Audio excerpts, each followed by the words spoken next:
Very nice bowling, ladies. Moving on to our U18 girls division, finishing in third place with a 10:04, Emily Kringle.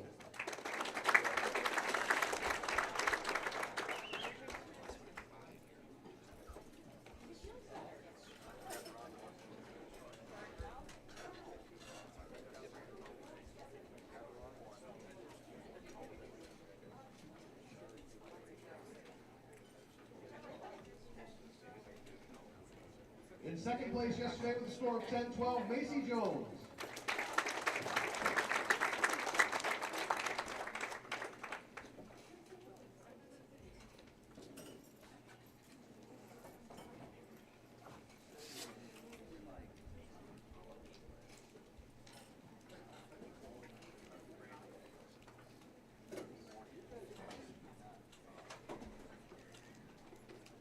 And your leader for yesterday's short block for the U18 girls on the 10:55, Ashlyn Tevis.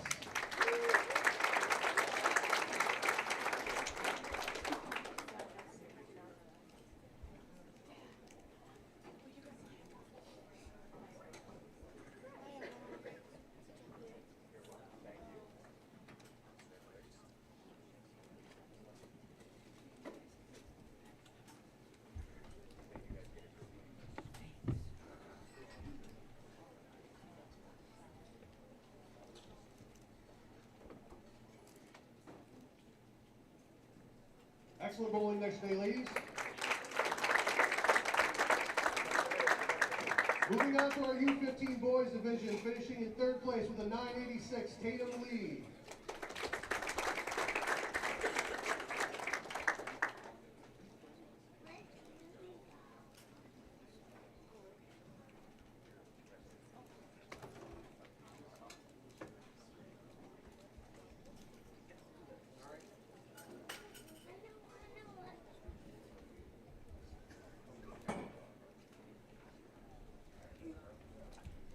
Finishing in second place yesterday with a score of 1080, J.T. Grothus.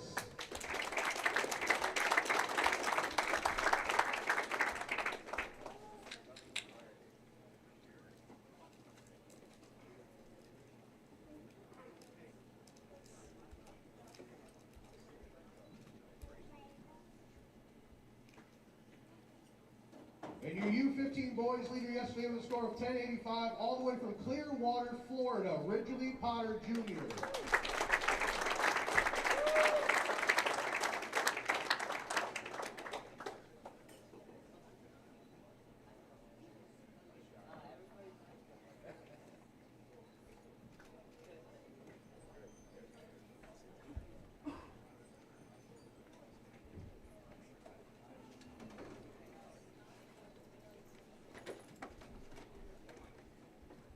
Excellent bowling, gentlemen.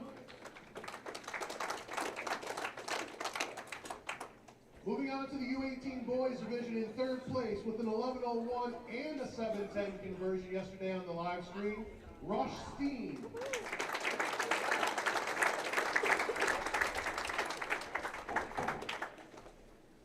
Cheap plug for Emil. Go to Bullstream on Bullstream TV on Facebook. Share the heck out of that thing. That was pretty cool. Great call by Emil. Finishing in second place yesterday with a very nice 11:53, Griffin Jordan.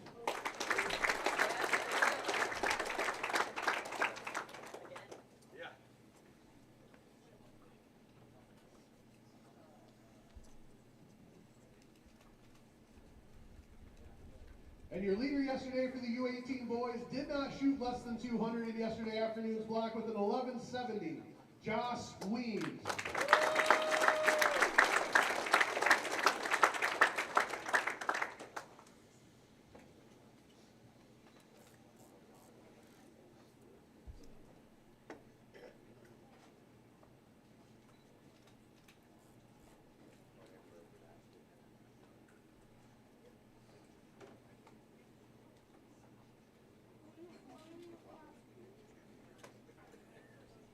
Nice bowling yesterday, gentlemen.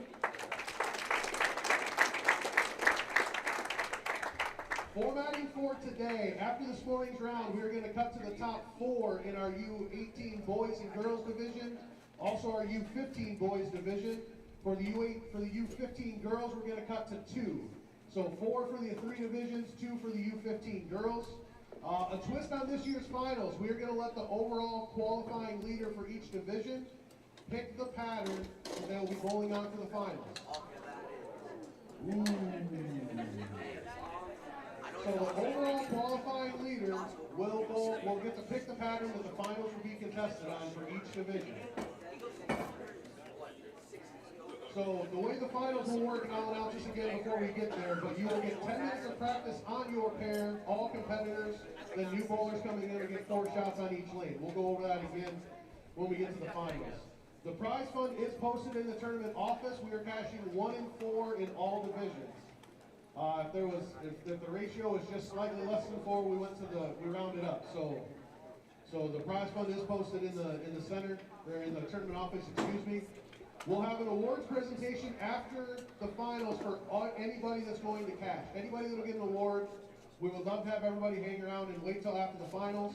We also understand that that's not realistic for everyone. So if you're going to leave and you're going to cash before the finals, please let one of the tournament administrators know. We want to get a photo op with you before you go home with your certificate. So please, like I say, the prize fund is listed in the tournament office. If you're in a cashing position and you're going to leave before the finals, please let us know so we can get a picture taken. We'll also do awards after today's 3rd round prior to the finals as well. We'll do those right away before we announce the finals, just like we did this morning.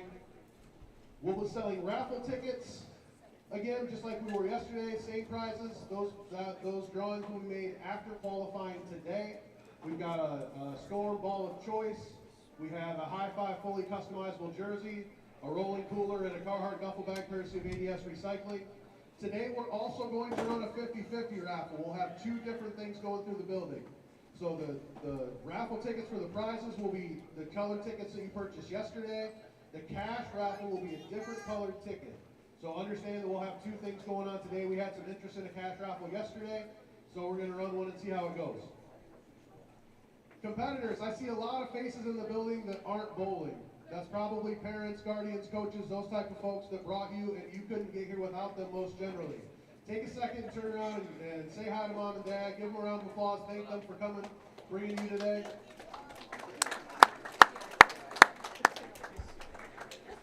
Parents, spectators, coaches, thank you for bringing the athletes to Waterloo this weekend. I said it on the live stream a couple different times. There's a lot of things that have to work to make big events like this happen. You have to have a great venue like Cadillac XBC that allows us to hold it. We have to have great sponsors like we listed yesterday to provide the funding for it. And you have to have participants to come and bowl, because if you can run a tournament all you want, if you don't have participants, it doesn't matter. So appreciate everybody spending their time here in Waterloo. This weekend, this morning, we are bowling on the medium pattern. The skip pattern will be exactly as it was yesterday. We'll be skipping 2 pairs to the right, landing on the 3rd. Again, with score sheets, we did a great job with score sheets yesterday. Make sure they stay on the back counter. Make sure they move from pair to pair. At the end of the block, make sure they get turned in to the tournament office. The quicker we get the score sheets turned in today, the quicker we get to the finals. Because there's a lot of stuff to do between qualifying and the finals today. So please, as soon as your pair is done, don't drag your feet. Get your sheet into the tournament office. Does everybody have all their bowlers? We can get started a little early like we did yesterday. Is anybody missing anybody? No. I know you say no, Zane, but what about everybody else? We're good. Let's go. All right, well, if we're good, we'll go ahead and get your lanes turned on for 15 minutes of practice.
we have it for you if it's not in your bag, if you don't have it.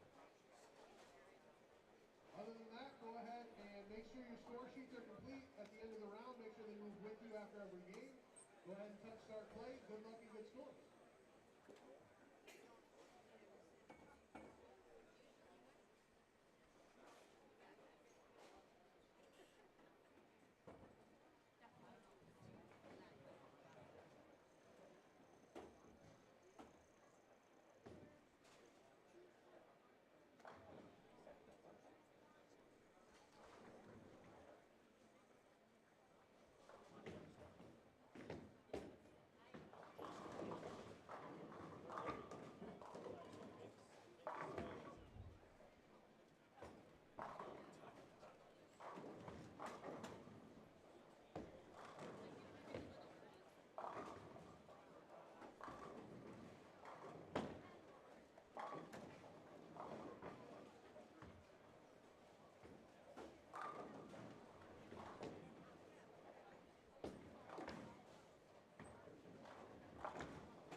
Good morning, ladies and gentlemen. Welcome back to Cadillac XBC here in Waterloo, Iowa.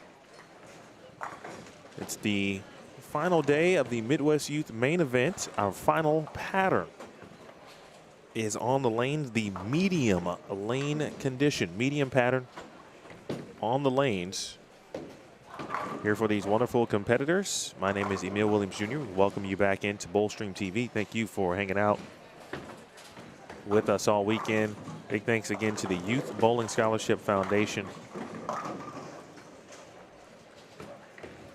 Matthew, Brandon, Kelly, Ann, Leslie, Angie. Wonderful, wonderful foundation supporting, of course, local youth bowling here in Waterloo and the surrounding areas and putting together such a phenomenal event. We've got 5 games to determine the top 4 athletes who will advance to the Stepladder finals this afternoon. 1,500 first place scholarships on the line. Nice, very large prize fund. $14,500 is the prize fund, which will be distributed across the 4 divisions based on entries. So far, this medium pattern looking pretty okay.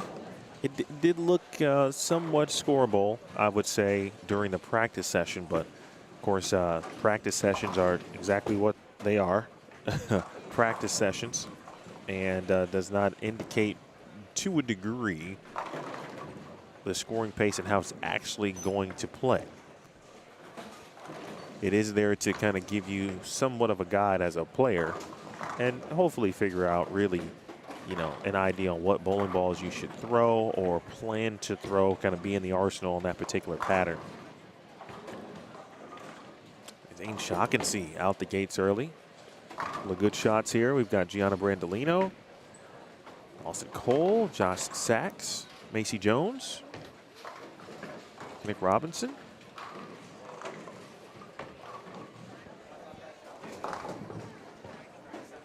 Devin Taylor and Ridgely Potter Jr.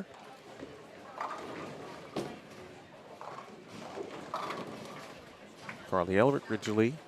You see the doubles on specifically 25 and 26 there. Mats Thunberg out with an early double, along with Tyler and Jesse. I don't know if that's Addison Johnson or Addison Cole. It's that's on 25 and 26. Those of you watching already, thank you so much. Please share if you don't mind on your social media channels. Obviously, a little bit of an earlier start this morning, so if you're watching, I know that means you have a vested interest in a particular player. Nice spare down low on the bottom right of your screen there from Michael Solberg. But I know you have a vested interest in a particular player. Speaking of that, let me throw out the live scoring for you.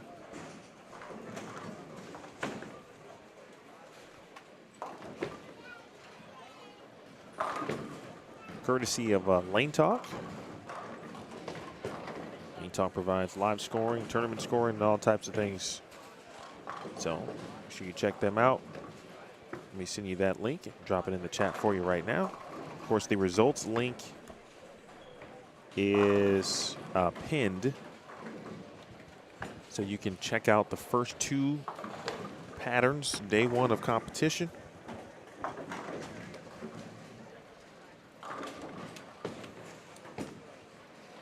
Live scoring is also the best way to keep track of your particular player when they are not near or on camera range, which has been 23, 26. We've had 19 to 22, of course, and then we've been able to peek in on 13 through 16.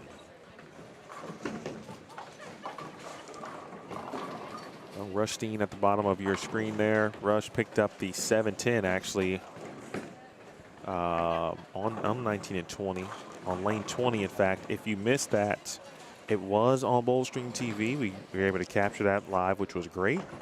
I was able to share that on the Bowlstream TV Facebook page. So if you have not seen it,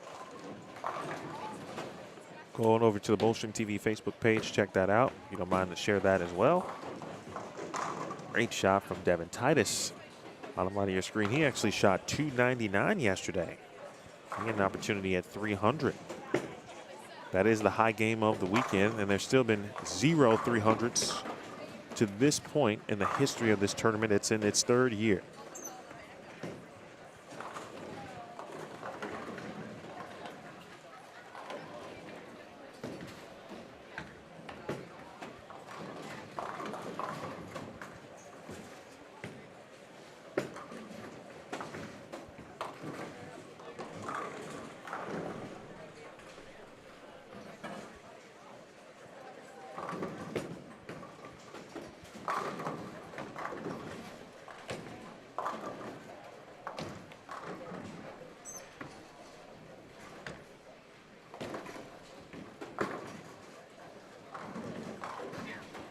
How's everybody doing this morning? Hope all is well. Got your coffee in hand. In my experience in this type of format, and we've seen it, I haven't seen an SYC, a Storm Youth Championships event in person, but I have seen the Elite Youth Tours Battle Royale the last couple of years, and the format is about the same in regards to the qualifying 3 different patterns, 5 games each. The leaders on those respective patterns are honored and receive medals. And so what that does is, to me, it does create, it's just like anything else where you're, especially in bowling where there's a cut involved, it does get pretty fierce. The atmosphere starts to pick up about game 3 or so, especially now, we got bowl metrics, the scores update in real time, so parents will be feverishly looking at their mobile devices and trying to figure out what the child needs as Rush Steen bombs an 8-pin on 19 and 20. You make a 7-10 on 19 and 20, you leave an 8-pin. on 19 and 20.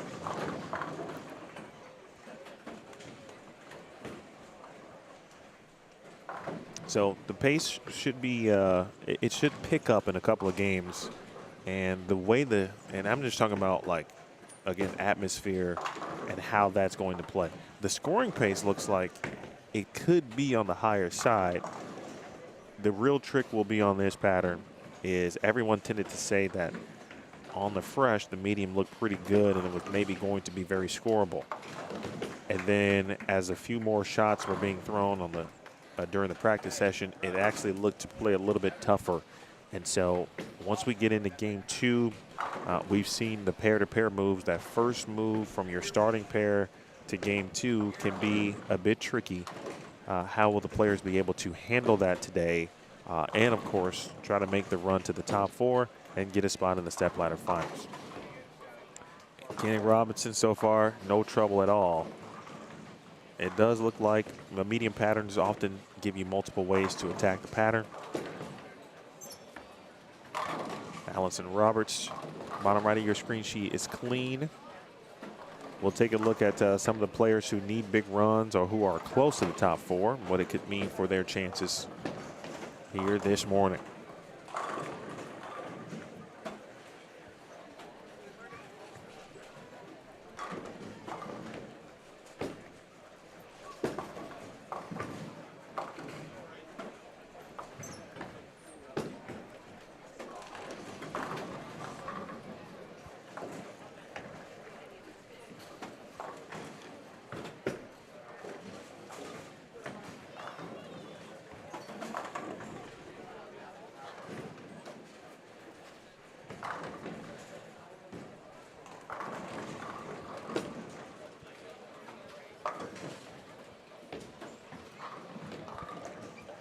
Today is a day where live scoring will definitely play a role because you'll want to be paying attention to what's going down.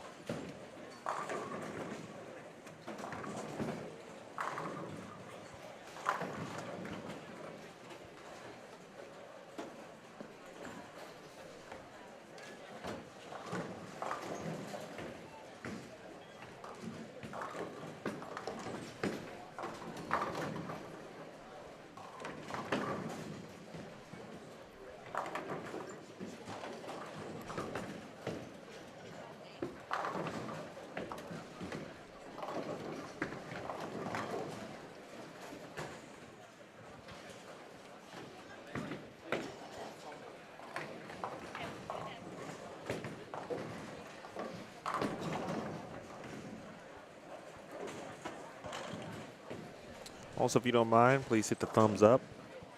Young Kinnick with 5 in a row.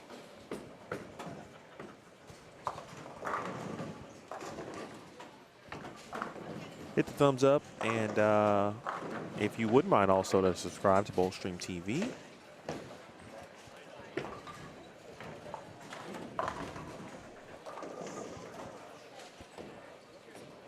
Young Tatum lead, bottom left of your screen. I learned a little bit more about Tatum. Very impressed with his game at age 13.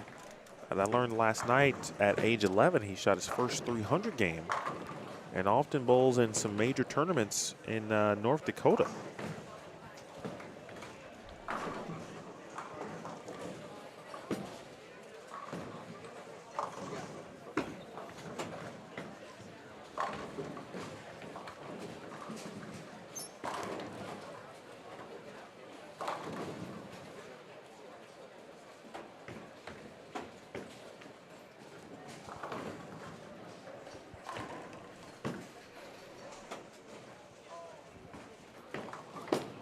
Ridgely Potter Jr., all the way from Clearwater, Florida.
Well, Kinnick still striking here early. Looks like the first player perhaps to remain perfect. Maybe not. Looks like we've got two in the running for perfection early.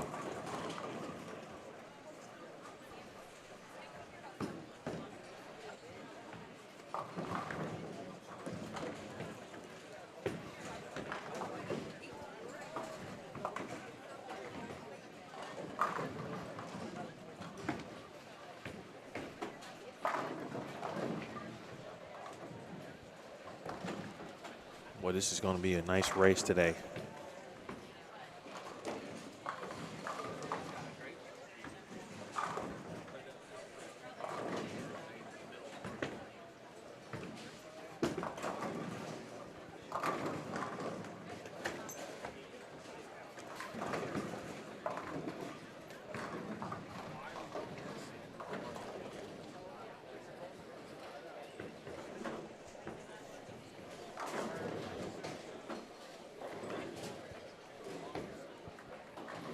And there's Macy Jones, of course. Boy, Macy recently signed with Motive.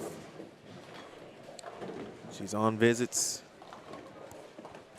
I think Macy Jones, just in this tournament alone, we talked about this a little bit yesterday with Matthew McConaughey. Macy Jones and Ashlyn Tevis. I think Macy Jones is a 5-star recruit. And in other sports, of course, you know, there's these ratings. I think Macy Jones is a 5-star recruit. Like Matthew was talking about when we mentioned Ashlyn. You know, Gianna Brandolino, 5-star recruit. Give you an example. Ashlyn Tevis right up there as well. I think she's a 5-star lefty. She's putting in the work and still putting it in from the work perspective. Practice regimen. Macy's always at the bowling center. Coming out. And they need some big games.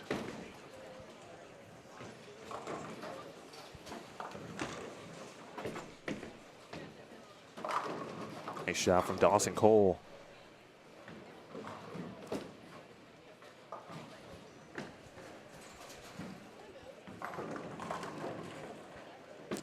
Let's look at U18 girls coming into today. The top 4, Macy Jones at +3, Gianna Brandolino even, Vicky Andrews -9, Emily Kringle, who won the U15 girls title last year, is at -29. Abby Starkey right now is 1 pin back. Ashlyn Tevis is 40 pins back, and Addison Cole is right there as well. So very close race in U18 girls. In U18 boys, boy, Griffin Jordan at +262 leading the way, followed by Joss Weems. Both of those players had great days, specifically on the short pattern. Actually, Griffin, his performance, he was tied for 3rd on long in the morning, and then finished 2nd on short in the afternoon. Joss led the short pattern yesterday, as Kinnick with a 9 spare, of course, to end that run. Landon Jordan is 3rd. Rushdeen is 4th. Here's Macy. High flush shot for Macy Jones. Anthony Swanson, by the way, is 5th at +108. The U18 boys situation is truly a situation. Rush is 4th at +123, but Anthony 15 pins back coming into today. He was the 2-time U15 boys champion, and of course by age, he has moved up in the division. Micah Jensen +99 and 6. Josh Sachs is 7th at +70. Mats Thunberg 8th at +67. U15 girls, we will taking 2 players in U15 to the championship match. Again, 2 players to the U15 championship match. It'll be right now, Leah Basevic has the inside track on the top seed, with Addison Johnson right now in 2nd. And Katie Kirshner and Emily Schmidt will try to give that a run to at least claim one of the seeds, but it looks like Leah all over the top seed at the moment. And then finally in U15 boys, JT Grofus leading the way. He had a good day on short, plus 28 overall. Tatum Lee -7, he's second. Eason Taylor is third at -26, and Ridgely Potter Jr. is fourth at -43.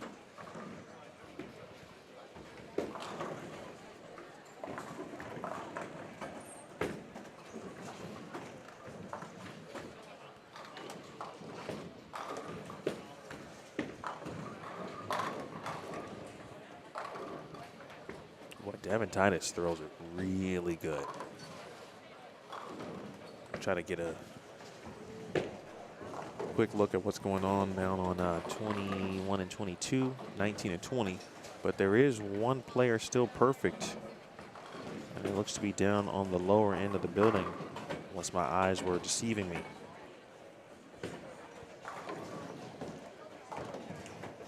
Looks like it's down on lane 7.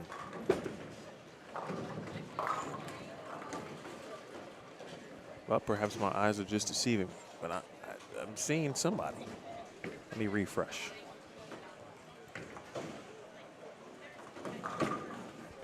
Sebi had front 4 spare 3-bagger down there.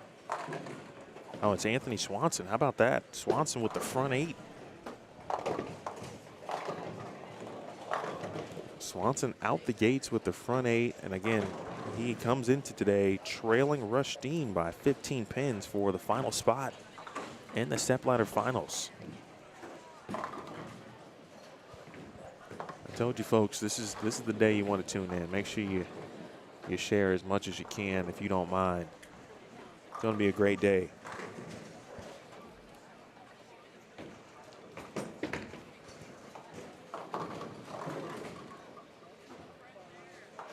AC Jones trying to get out to a big lead here early.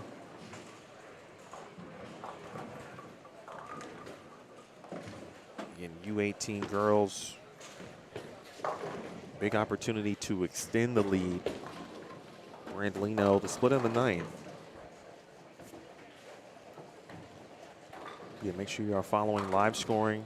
Anthony Swanson, front 8 on 7 and 8, down on the low end. Macy with a Greek Church, unfortunately, in the 9th. She'll get the count. I talked about Macy and her not only knowledge, but it's a good relationship with Josie Ernest. Josie Barnes, formerly Josie Ernest, and her sister Jessica Ernest. They are from the same area. And Macy practices at the center that Josie's and Jessica's parents used to own, Vandalia Bowl, in Vandalia, Illinois, Southern Illinois, about an hour from St. Louis. Of course, Josie is an assistant coach at, associate head coach at Vanderbilt. And if you watched football or know anything about college football or sports, Vandy knocked off #1 Alabama last night. I don't know if people went to sleep in Nashville.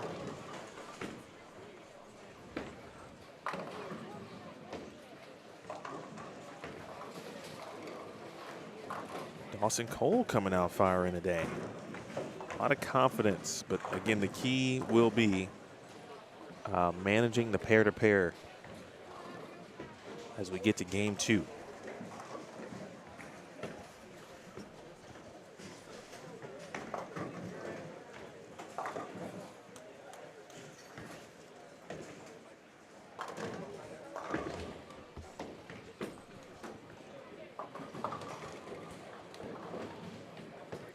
Rush's first open.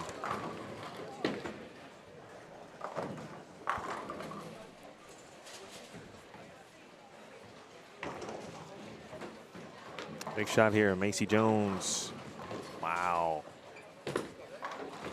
Macy high on the head pin, 2 consecutive frames, and boy, it looks like she might go split, unfortunately, in the 10th. Anthony Swanson may have the front 9 down there.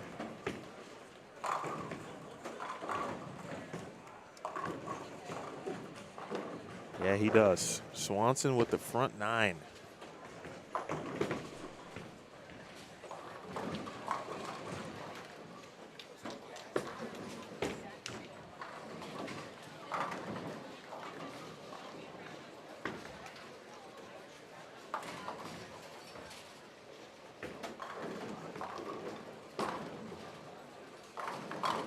Big shot there for Brandolino. When Macy looked like she was about to shoot 250. And we'll have to settle for 220. Meanwhile, Kenneth Robinson trying to make sure he finishes strong. Some unfortunate miscues in frame 8, the split in the 9th. And he's seeing his fair share of trouble. Dawson Cole, though, an opportunity.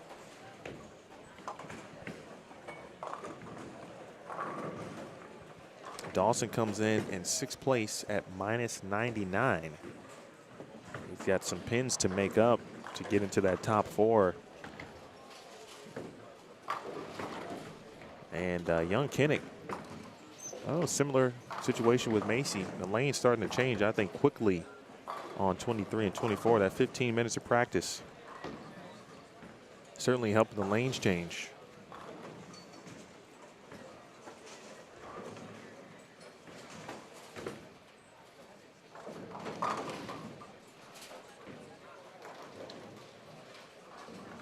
Gianna shot 170.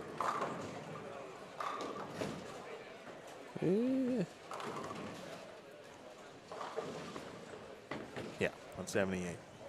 All right, Swanson's up.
folks, just to give you an update, Anthony Swanson shot 298, left a 3.9 on the field shot.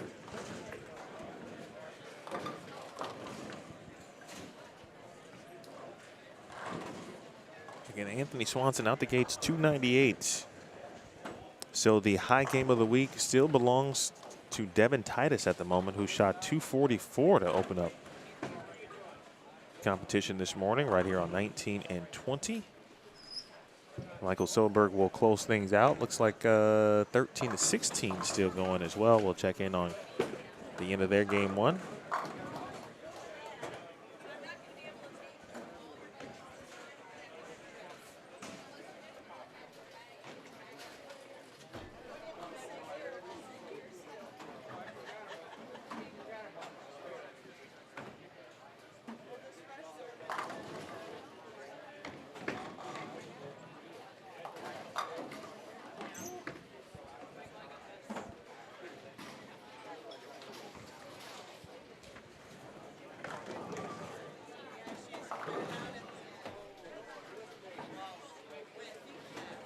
Davin Smith, that's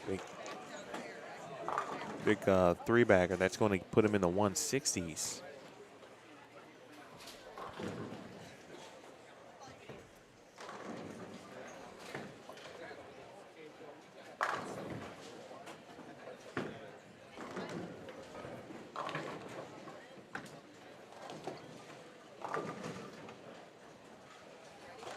So we saw a fair share of strikes, I would say. I think that's fair to say this morning. There's a fair number of strikes, but the overall scoring pace, I think, is still relatively low, all things considered.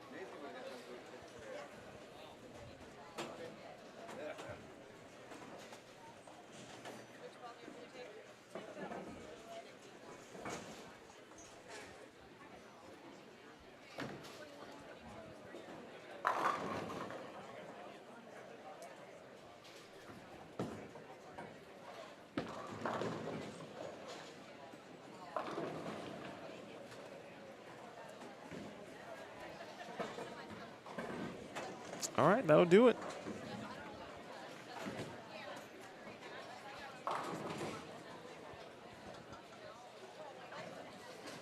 Game one officially in the books. A couple shots left over on 17 and 18 that we currently can't see. But we're moving into game number two. My name is Emil Williams Jr. Appreciate you tuning in this morning. If you have any questions or you're looking for a particular player, where they are in the standings, again, click results. That link on the is pinned for you. Figure out what's happening, not only with your favorite player, but those around them as well in the standings.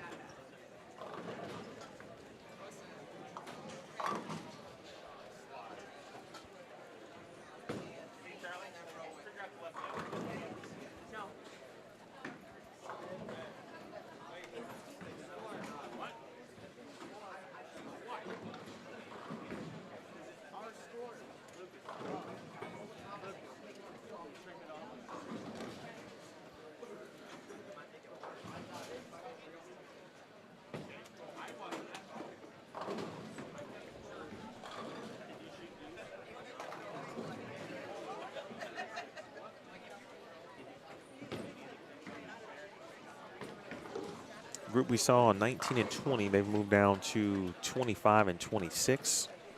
Pristine, Devin Titus.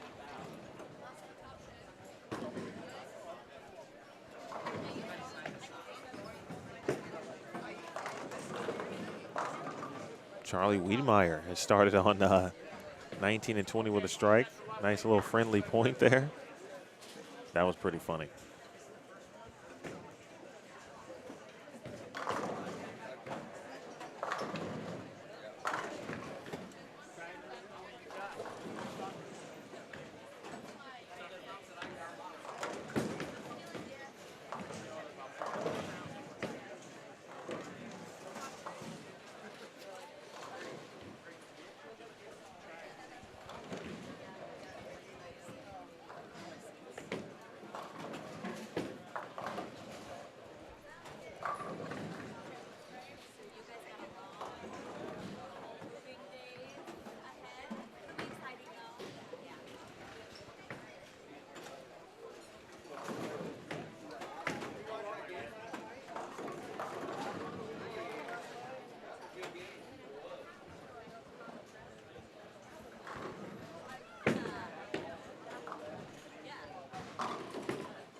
you're just joining us for the first time, you're waking up. Right now in front of you, 23 to 26. Those are the lanes that we primarily cover, along with 19 to 22, and then we kind of flip-flop those, essentially flip-flopping their full screen status to, if you will. And then we kind of take a little peek on 13 through 16 as time allows.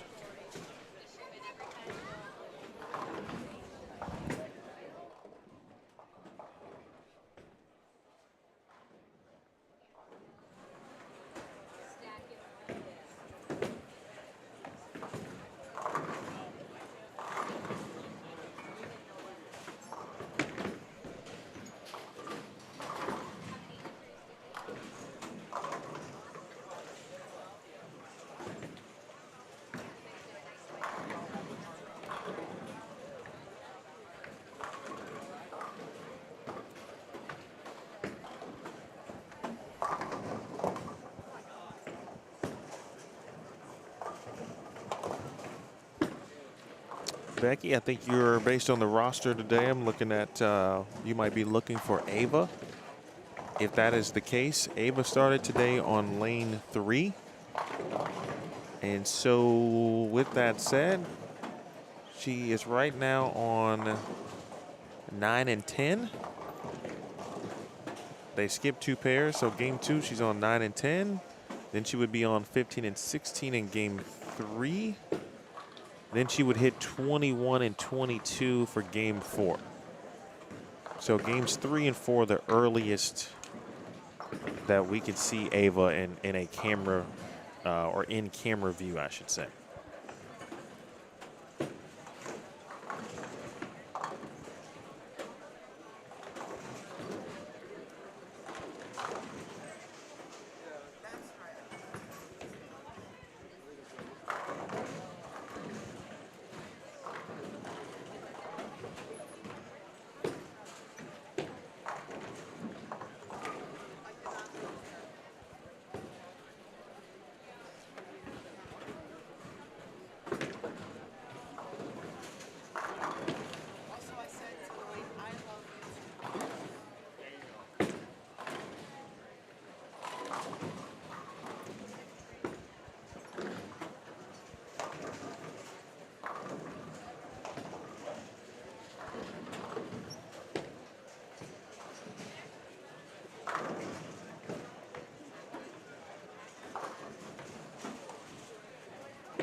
Lane talk scoring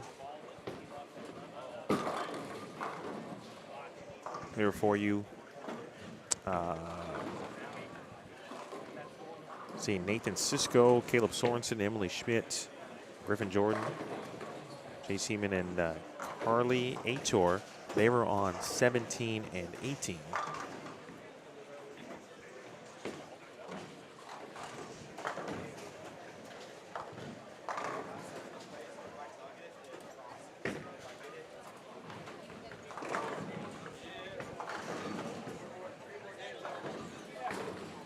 Then over on 19 through 22, Davin, Olivia, Charlie, Lucas. We got Kylie Kirshner, Charlie Wiedmeyer's there. 21 and 22, Drew Winterscheidt, Addison Johnson, who is in the mix for a spot in U15 girls.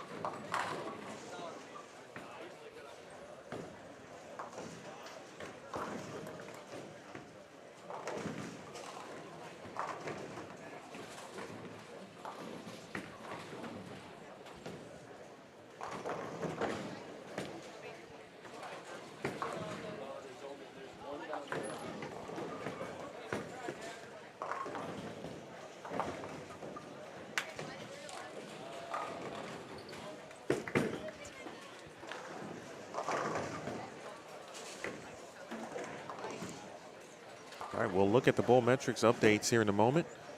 It does look very interesting in regards to the lane play and how it's kind of all over the place at the moment, but you anticipate that on a medium pattern because generally speaking, medium patterns tend to give you, or give players, I should say, multiple angles of attack.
Highlight so far, Anthony Swanson's 298, which is going to move him into the top 4.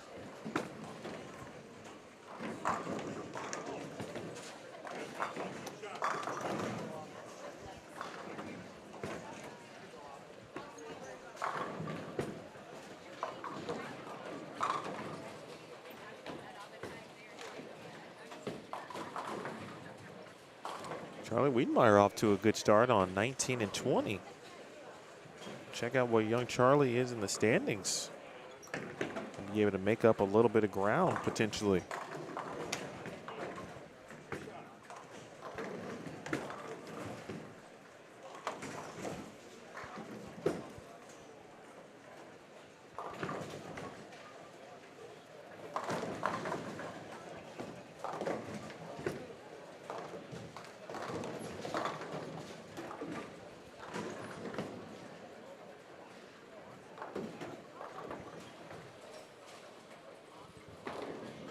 Talked about Griffin and the type of day or weekend so far he's had.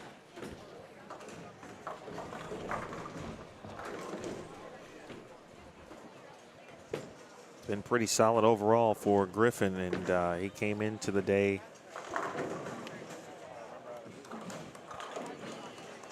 leading in the U18 boys division.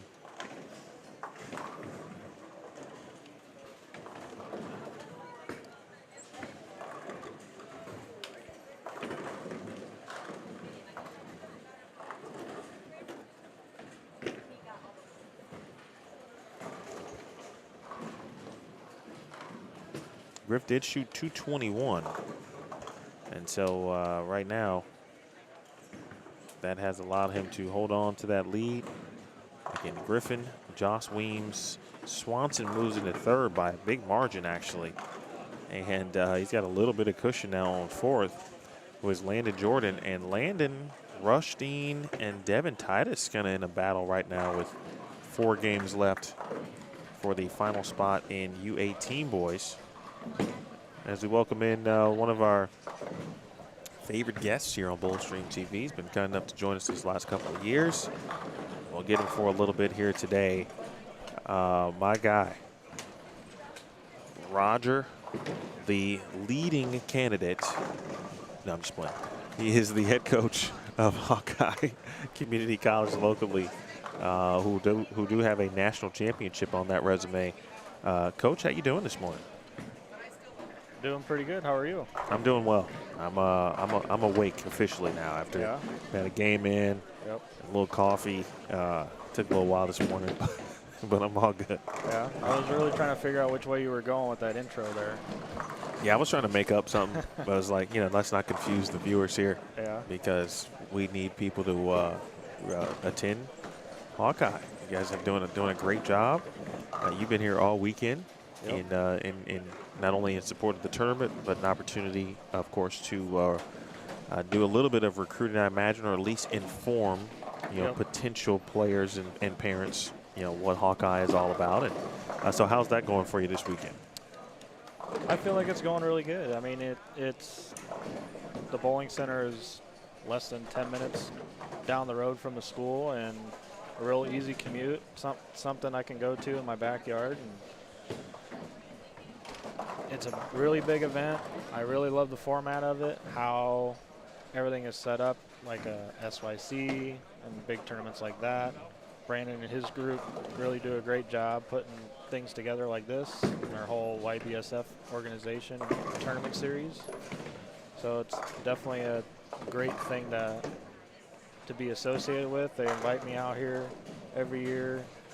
If we're not traveling, we try to make their other events too. And it's just a great opportunity for youth all around.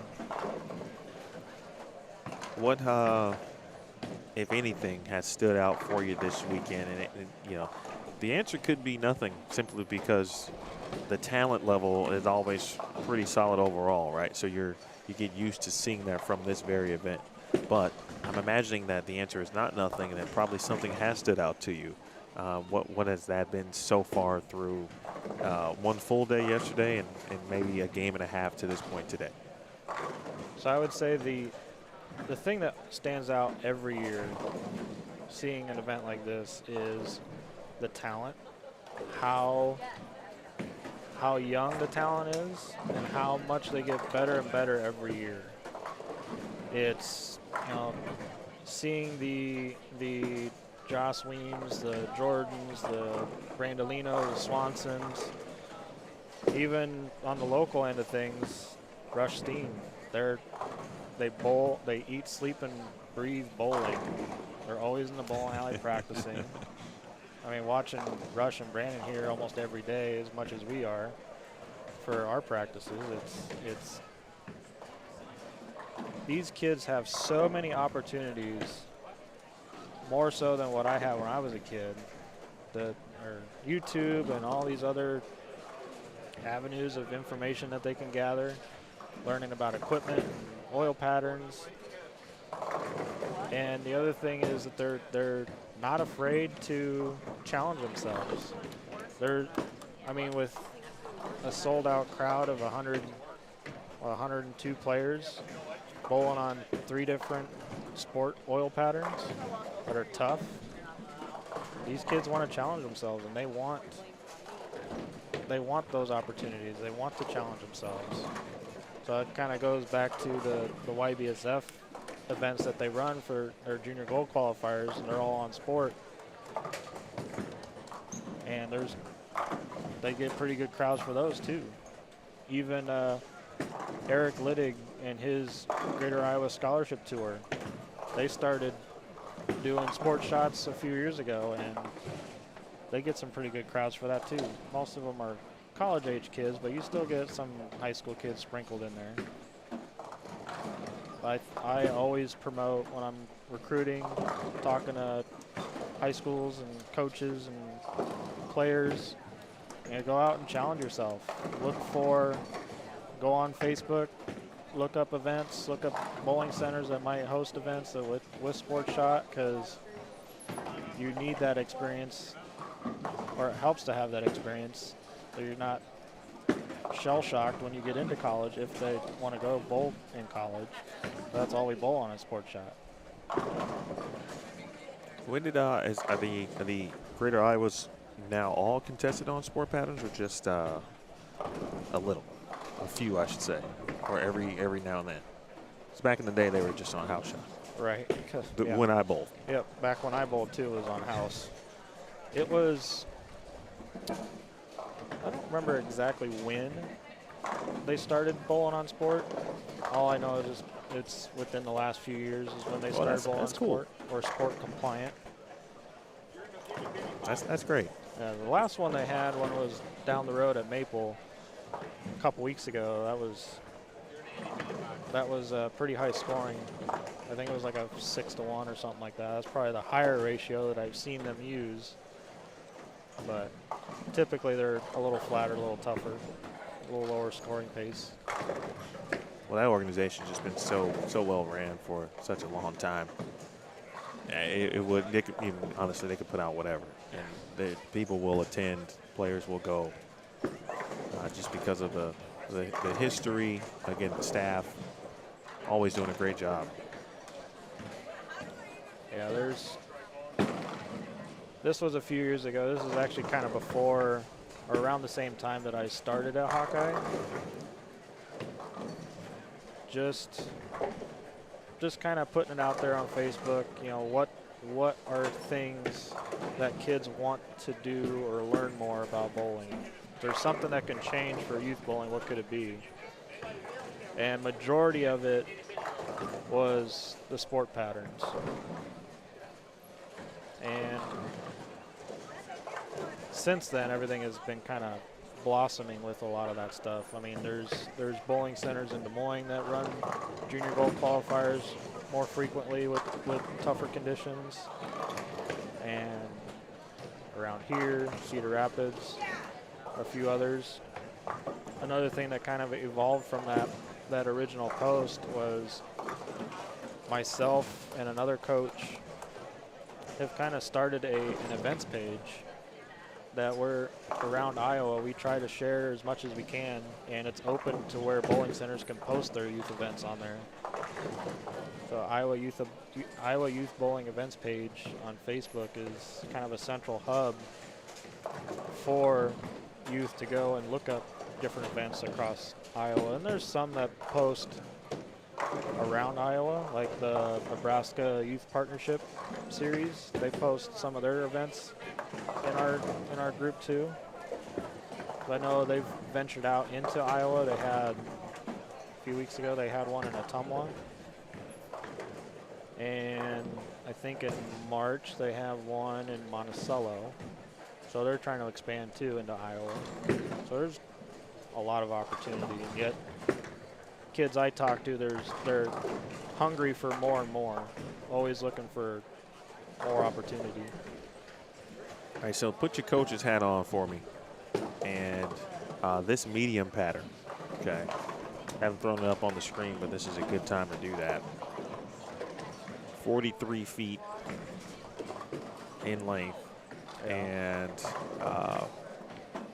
26.92, because we were talking about, you know, of course, volumes and ratios and such yesterday. Today's pattern is slightly asymmetrical. Yep. 2.86 to 1 on the left, 2.94 on the right.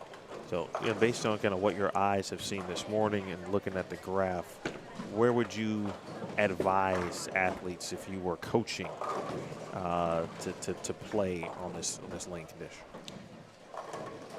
So the first thing, looking at the length, 43 feet, kind of going off of the rule of thumb just to get an idea where to start. You take the length of the pattern minus 31, it gives you a 12. So playing right around 12 board, maybe second arrow, depending on the type of bowler. We look at volume, and in my opinion, it's medium volume, but kind of on the lower end a little bit. So it's still going to break down a fair amount. The rule of 31, using the pattern length, kind of gives you an idea where to play. The volume gives you an idea of what to throw. And then the ratio, I mean, it's almost 3 to 1. I think that's what it was, 3 to 1 for the ratio on this one. That was, you know, the flatter it is, the harder it's going to play. The more rewarding shot making becomes, I think, when it becomes flatter and tougher. The more shape you have towards the outside, the more free hook you tend to see, higher scores.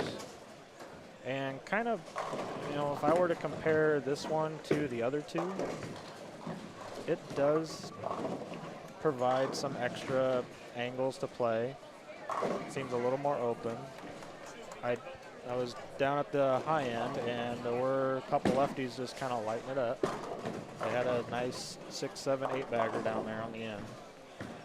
So the asymmetry, little more open on the left side from kind of what it looks like, is just so it's a little more forgiving. So left side's gonna play pretty well. For like the kids who don't have a whole lot of hand, they're probably gonna play a little bit straighter through the front part of the lane. Probably more straight up that second arrow. Probably not so much now, depending on what they're throwing, but after a game of breakdown, things are going to open up. Heavier-handed kids can get away with standing a little further left, throwing a little bit more to the right, especially those two-handers, just kind of looking across the board. And compared to the first two patterns, this is, in my opinion, I can see this being a little more higher scoring. I've already seen some better scores. But we'll see how it transitions to. I don't know if you saw what Skylar Petch just did. I don't know what pin slid over, but she had a 9-pin up, and then also something slid over to the right of the 9-pin. And now it's like a... I see a double wood there. Yeah, it's I can't the tell. strangest 3-9 that you might ever see.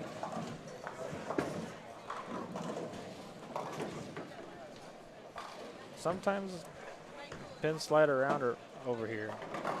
I know in the past, like definitely before the women's tour was in town last year, she picked it up. Wasn't easy, too. It was choppable. It's funny that I counted it as a split. But I know leading up, going back to what I was saying, was leading up to when the women's tour was in town last year, they were really trying to figure out how to fix their sliding issue with the pins. They were playing around with different types of pins and different types of oils and things like that. And it definitely was noticeable beforehand, and since then it has gotten better. You still get it from time to time, not nearly as bad as what it was. I don't know how many people, I'm sure the Jordans or the Brandolinos have probably noticed, but I don't know if the rest of the kids have really noticed that on 7 and 8 has lens pins, whereas the rest of the lanes have Cubica pins, and they can, in my opinion, they bounce a little bit differently. But I know part of that was because of their experiment. Don't ask me why they haven't switched to one way or the other, why only one pair has that. But I know that's one thing that they were doing, was trying to figure out what works and what doesn't. Take a quick look at 19 and 22 here in a moment. Solberg, another strike. Devin Titus, though, still lighting it up. Tatum Lee's got a good chance to close out here with a quality game as well. Sarah Legley going to begin the 10th frame. Oh, wow, that was a really good shot. Yep, that is the reaction. That is, man, that was a great shot. Sarah's quite the character. I met her a couple years ago, or a couple summers ago, at Dennis Strohmeyer's Recruit Us events down in Joliet. Met her and her dad a couple years ago, and then we've talked here and there, seen them at Junior Gold and some other events. I know they've been here. This is their third time being here, so we talked them up here too. But she has a great attitude. Very positive, very upbeat, always like willing to learn. There's the reaction. Yep. It's a hard eye roll right there.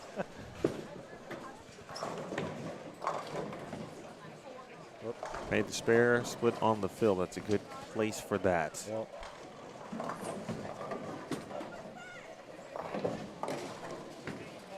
Rush missed the head pin right. 1, 2, 4.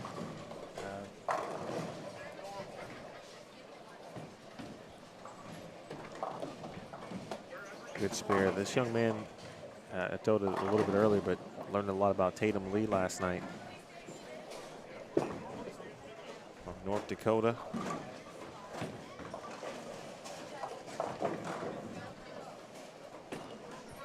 He has a great touch at the bottom. And sometimes you can't really teach that. No. Nope, it definitely is something you have to develop. Because looking up and down, there's one person that has stood out to me when it comes to touch, and that's like Sebi Vader. He's definitely one. He's definitely one that I would say has a great touch at the bottom. his game reminds me a little bit of someone like Matt O'Grady. It's That's a good call. that swing, that release. This reminds me of O'Grady. 209 for Rush. Strike for Tatum here will get him to 197. The youngest in North Dakota history to bowl a certified 300 game and 800 series. Got 3 total 300s. Anchored the Minot High School squad to a state bowling title as a 7th grader. Wow. Yeah. Finished 4th in U12 at junior gold. And then 21st in his first year of U15 this year at junior gold, which that means like he's on pace to win at some point in the next No kidding. 4 years. Weren't we told last night with that he's only been bowling two-handed for a short period of time, or bowling in general? Bowling in general, I think. Yeah, I think he picked it up pretty. I mean, in the grand scheme. Yeah, I think 10, 11 years old is now late in comparison to like when, you know, maybe some of us picked it up like, you know, 5, 6. Some players, you know, 2 and 3 years old, they started going out Right. to the lanes. 10 is kind of late in that comparison, but what we've learned, and I think especially with the two-handed style, is if you do pick up the sport late and you do mess around kind of with the two-handed style, it does seem to accelerate the growth a little bit faster. Yes. In that sense, from what I've seen. Yeah, I would agree. Even some players that we've had, they develop a little bit quicker with the two-handed style than one-handed, or even we've had a few one-handers in the past convert to two-handed, and I know they get the basics down with the one-handed, but and it's like their game does excel to a different level switching to that two-handed. And I mean, it's hard to deny what two-handed is able to accomplish, because they're at the release point, they're able to get to a certain spot that one-handers kind of challenge to get to. I mean, unless you're like an EJ Tackett, that just really get under the ball and around it just like a two-hander would without their thumb. But I mean, in most cases, it does seem to be a little bit more of a like fluidity in motion with the two-handed compared to one. Really get a look at Griffin's 10th frame, because Griff he's battling for the overall lead, and with the caveat of the #1 seed in each division gets to choose the lane condition that the final match, the title match, will be contested on. That's pretty important. Yes. And so having the #1 seed, it doesn't just get you, of course, some extra scholarship dollars, which is always great. Yep. But it does potentially increase one's chances based on what they're comfortable with to win, because they get to choose what pattern. Yep. There's different ways to go about that too. It's like you can play offensively or defensively. It's like, do you pick a pattern that you're just going to light it up, or do you want to pick a pattern that you feel confident with, but you want to challenge the person that's coming on? Which I believe, I don't know if that's going to take a whole lot into account for this tournament or this situation, but I'm pretty sure they would have to pick it before the step ladder starts. Correct. Yes, it has to be chosen well before. Yeah, we briefly touched on that, Matthew and I, just about the offense and defense, which you don't get a lot of defense typically in bowling, unless you're trying to prevent somebody from setting up a pair of lanes, and, you know, in a match play scenario, which does happen from time to time. In this scenario, you would think with 10 frames, you only got 10 frames, you want to throw your best 10 shots theoretically. Yep. On what you're thinking on your most comfortable pattern. right? Where you feel like right out the gates, there's no thinking involved. I know what I'm going to do, what ball I'm going to throw. Generally speaking, of course, it's bowling. And so you can have all the plans you want, but it still may not work out the way you intended. True. I believe that kind of happened at Team USA trials last year, where I don't remember who it was, or it might not have even been last year, it might have been 2 years ago. The higher seed picked a pattern that they liked, but they ended up losing on it because the person they were bowling against got comfortable early and kind of kept the foot on the pedal. Yeah, you're right. I don't remember who it was, but I just remember watching it and seeing that. Yeah, there are no guarantees, but you'd love to have the opportunity, though, and the advantage, and the number 1 seed will have that today. The number 1 seeds, I should say. That was a big shot for Abigail Starkey. And for Abby, who just dominated on the long pattern, struggled on short in U18 girls. Abby trailing that 4th spot after the first game today. She's got a little bit of work to make up, or to do, I should say. 42 pins separates her from a spot in the finals at the moment. And it's kind of bunched up in that area right there. So we'll keep an eye on that and everything else. It's pretty serious, folks. Well, we just talked about Sebi Vetter. Roger did specifically. And he's up now on 19 and 20. We'll take a look at Sebi here in a moment.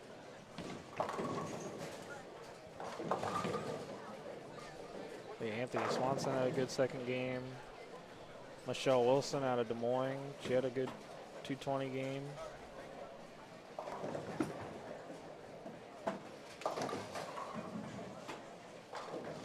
Officially now into game 3. Sebi starts with the early split. On with Eli Donath. Lillian Smith throws it really well. Good spare Eli. Him and his brother and mom and dad came for a visit on Friday before the practice session. Oh, how about that? How long have you been the head coach now? This is my 3rd year as the head coach, 5th year overall. First couple years I started off as the assistant coach.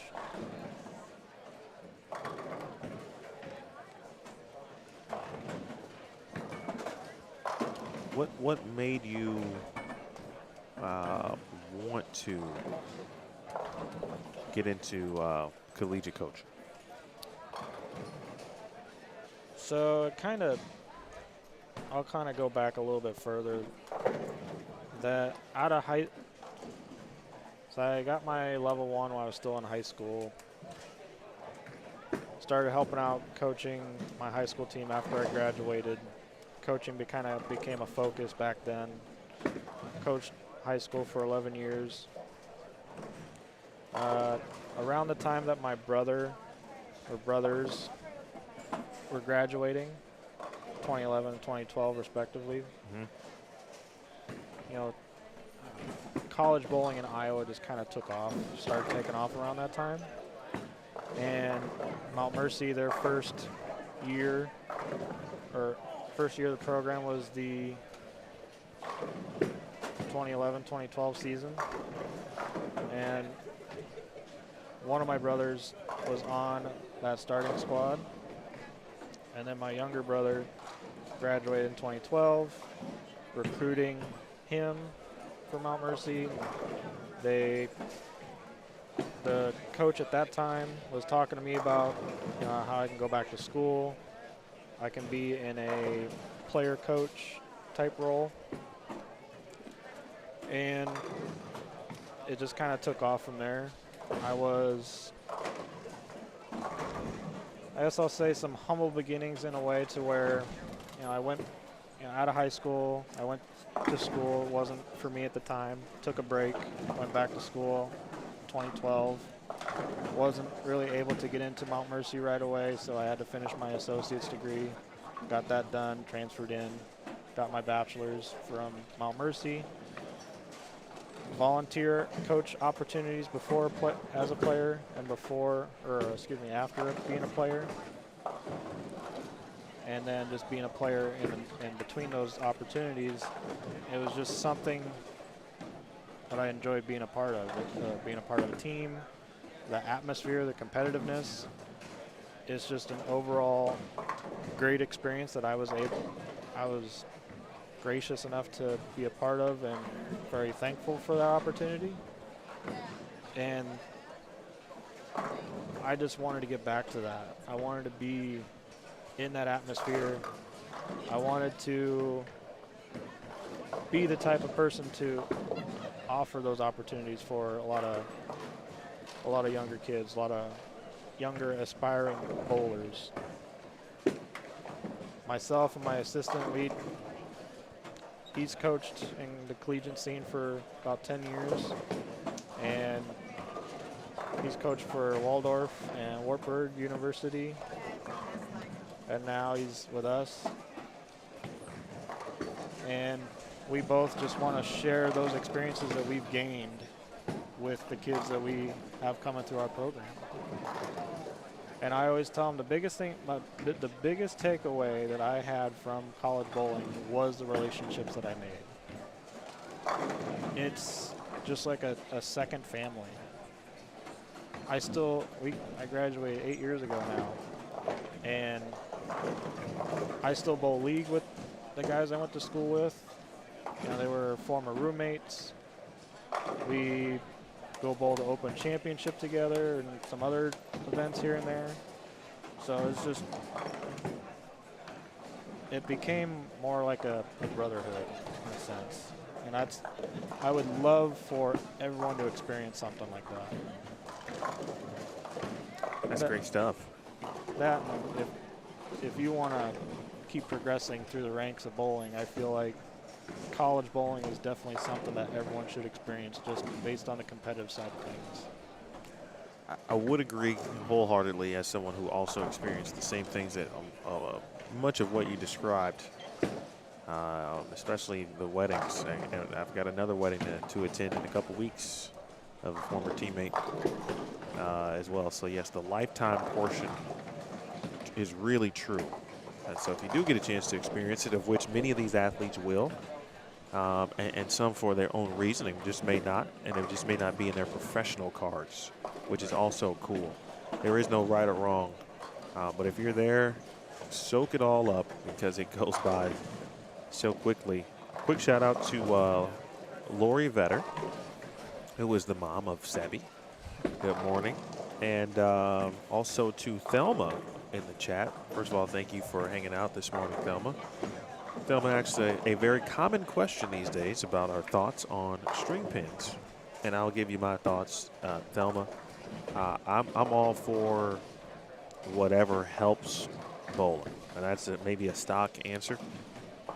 But for me, I just enjoy the sport as a whole. And so if it helps keep a bowling center open, for, you know, the maintenance costs go down and such, and obviously we know, or you know, most of you may know, but the need for mechanics, or the demand, I should say, for mechanics, right, is extremely high, right? But there's not a lot left, right? And so if it means a bowling center remains open, they need to switch to string pins to do that.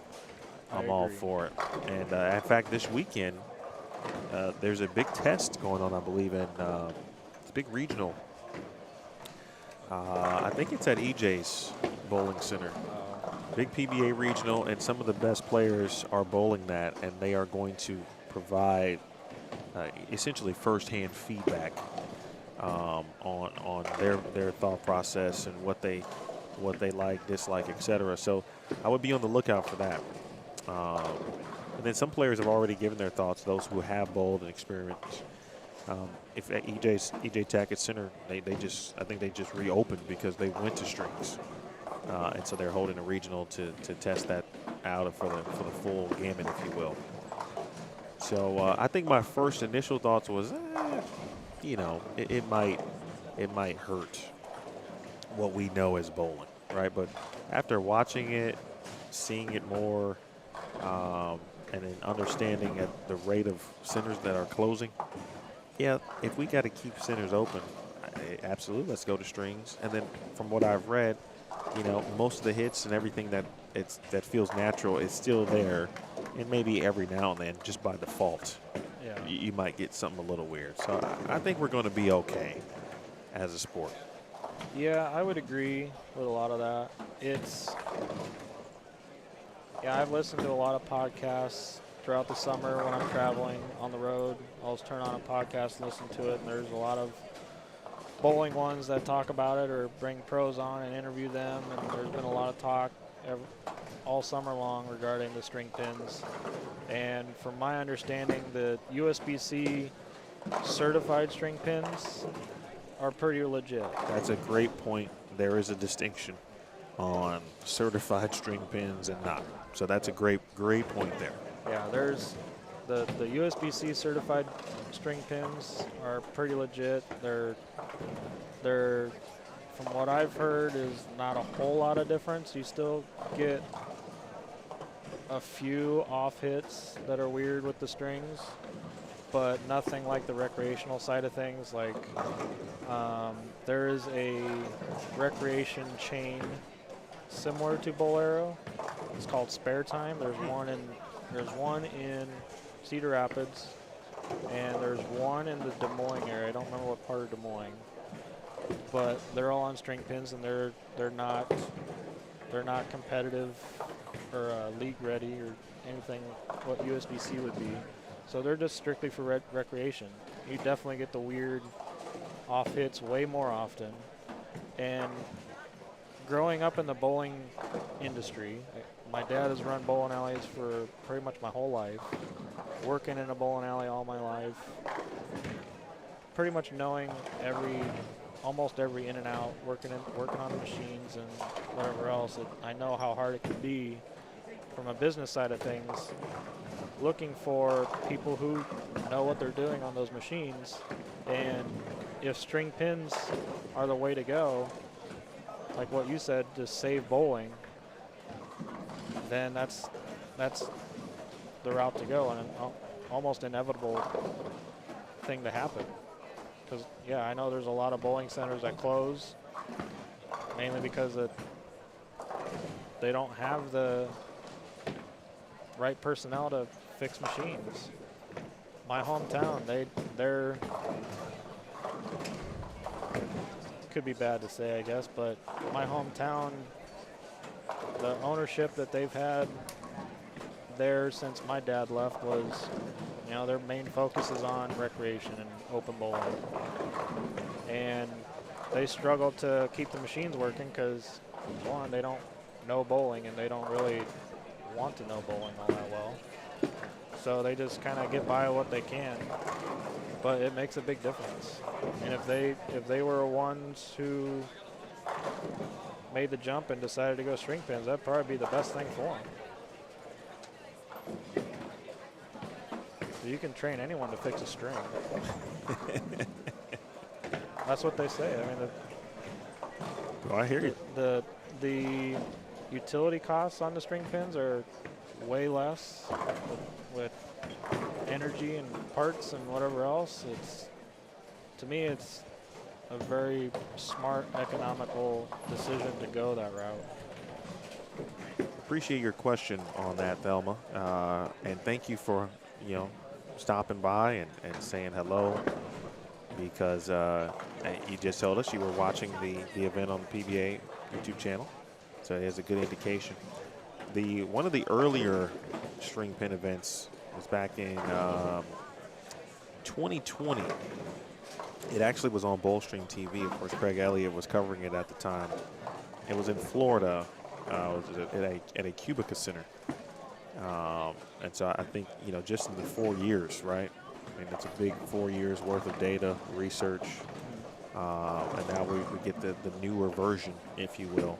And I don't even know, about that particular version, the older version, if you will. But, there's a lot of stuff to take into account. But, yeah, that maintenance you know, when you just come down to the business side of it, maintenance costs on machines, and I've never ran a bowling center a day in my life, but I know it's not cheap by any stretch. So we appreciate, you know, the GMs like Mick Hackbarth here. Appreciate Mick, GM here at Cadillac XBC, and then of course the Amy family, the proprietors of Cadillac and Maple, which is just down the way here in Waterloo.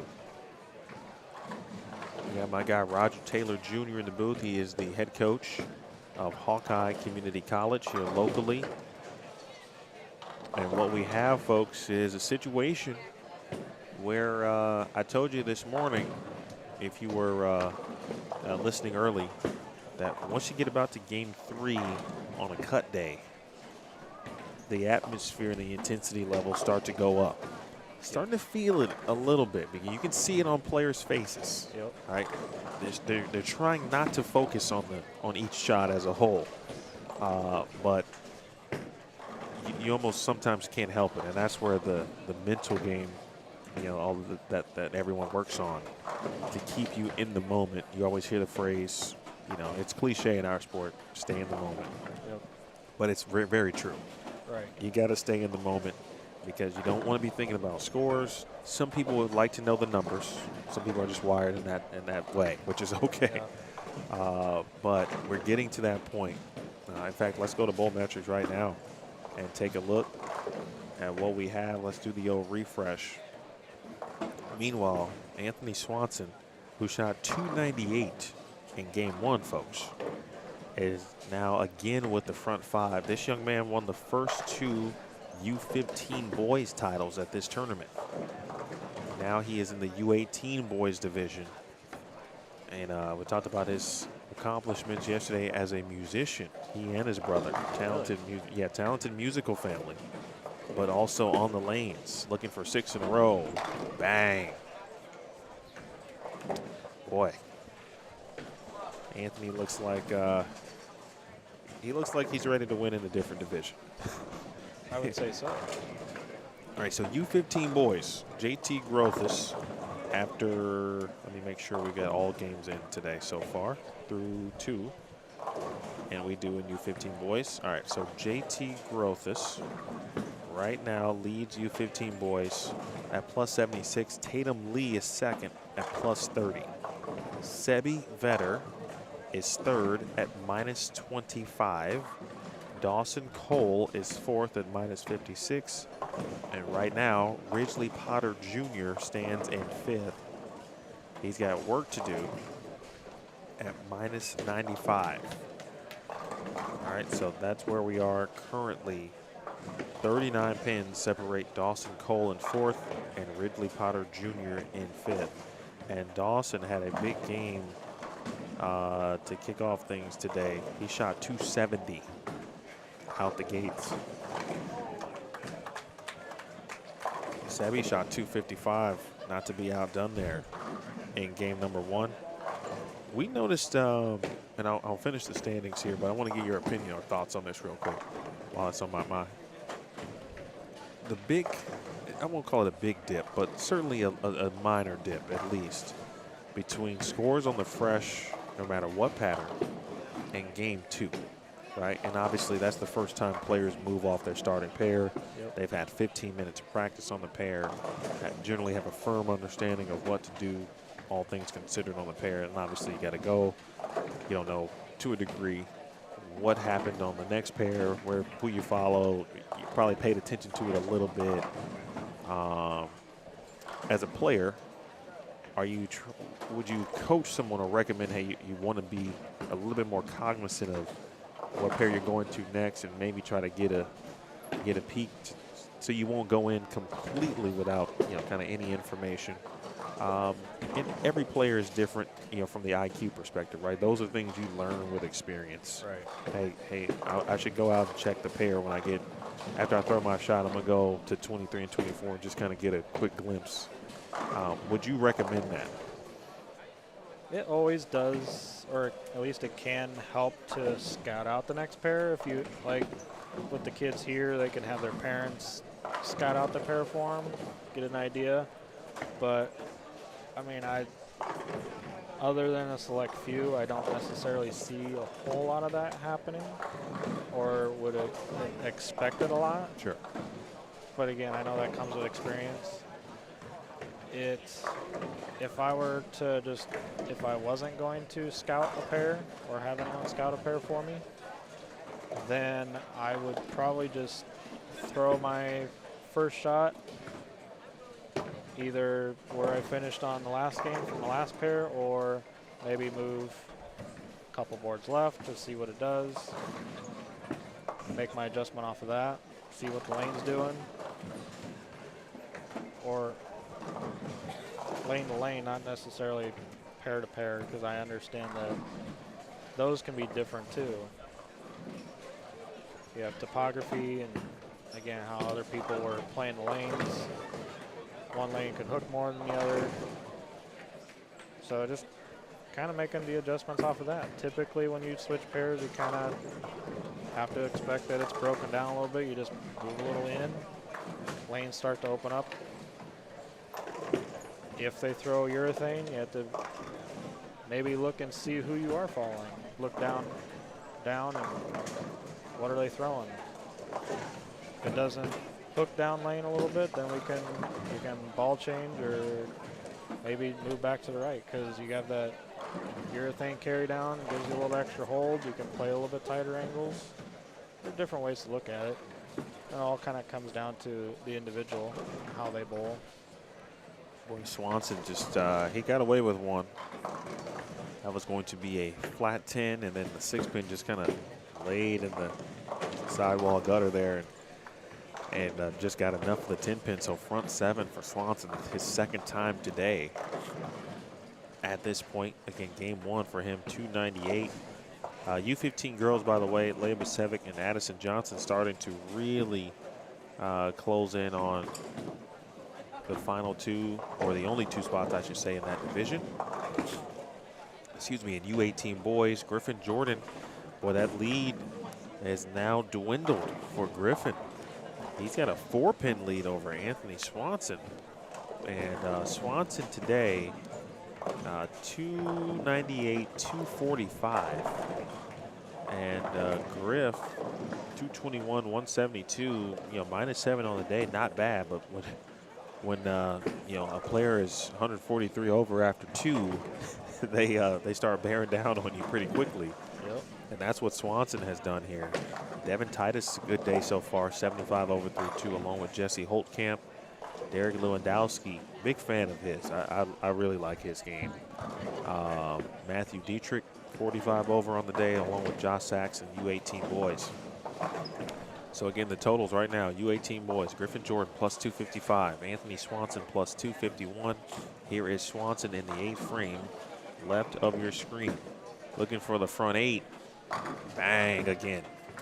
Josh Weems is now 3rd at plus 232, with Devin Titus 4th at plus 134, 9 pins in front of Rush Steen, who is 5th. Jesse Holtkamp, who we talked about his game a little bit yesterday, just a little bit inconsistent. Boy, but he has figured some things out. Holtkamp is now in the mix. He's 14 back. And Landon Jordan. Landon still got some games left. But right now he's over on 15 and 16. No doubles, but 2 strikes on the scorecard, but no doubles, 1 split. Been a little bit of a mixed bag here in this medium pattern so far for Landon. Spare he just made. And then finally in U18 girls, Macy Jones, her lead has dwindled slightly as well here this morning.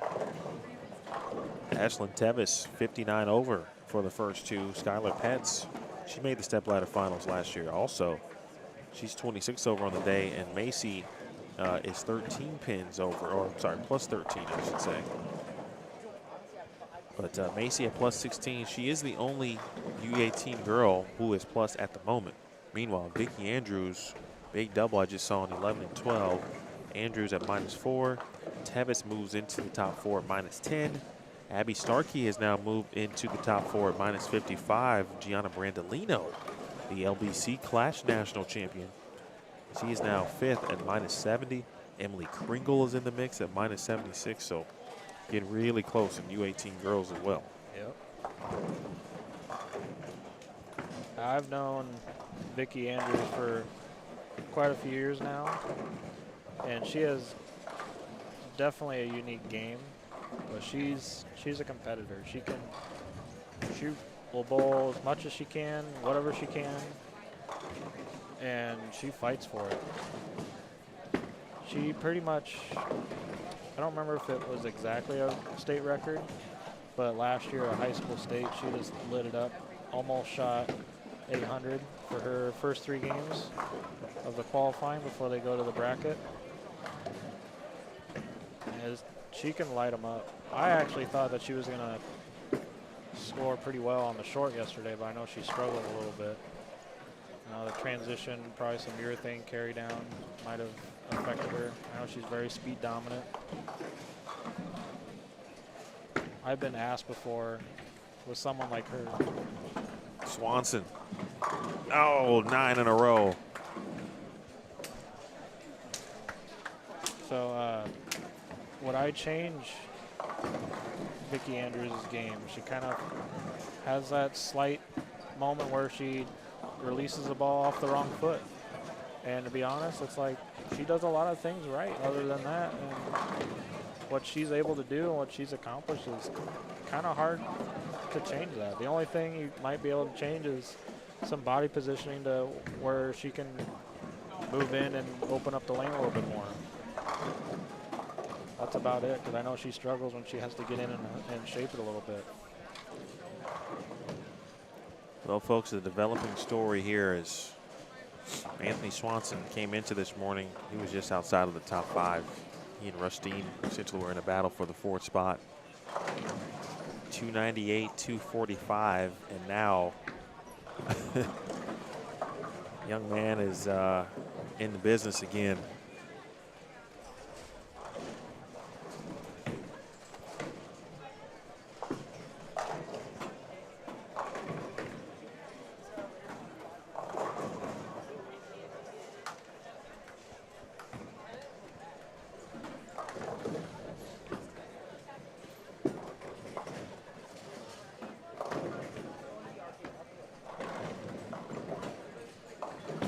Swanson with the front 9 again, this time right in front of us, which is always a plus. Don't have to move this time. That's a big shot there for Sebi, big 10th frame. In the grand scheme of it for Sebi Vetter.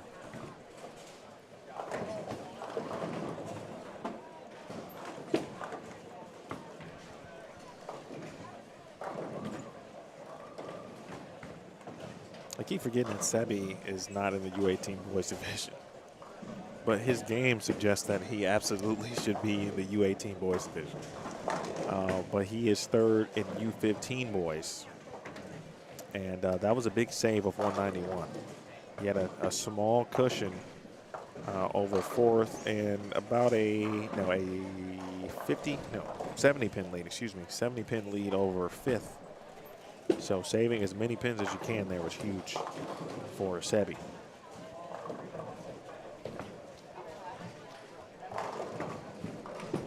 If I was able to utilize lane talk, I don't really have it on my phone, but we could check to see what Dawson Cole's doing.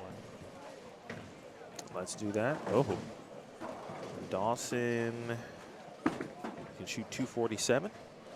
He's down on the high end, lane 36.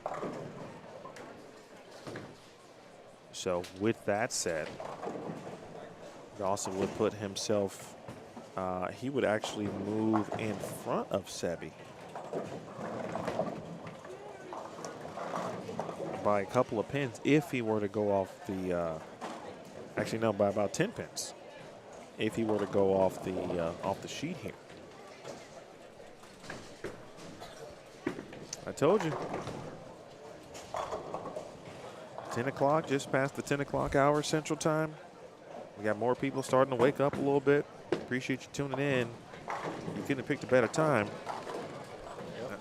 Here is young Anthony Swanson.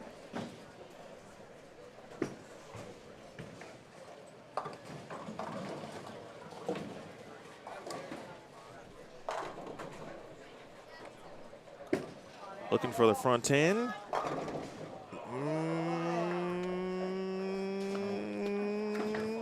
No. Quite. Slow pin. It's okay. 270 still all right.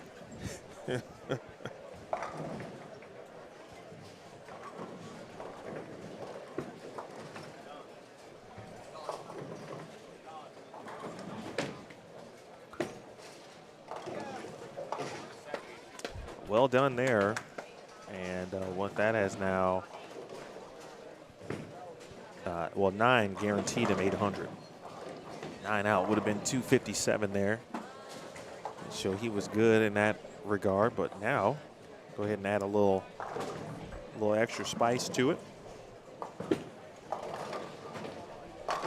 822. 822. 822 for the first 3 games today for Anthony Swanson. Again, last year, or the last 2 years, the first 2 years, I should say, of the tournament, he won the U15 boys title. And now he's coming for the U18 boys title. He could be the first player to only have wins in this tournament. What grade is he in?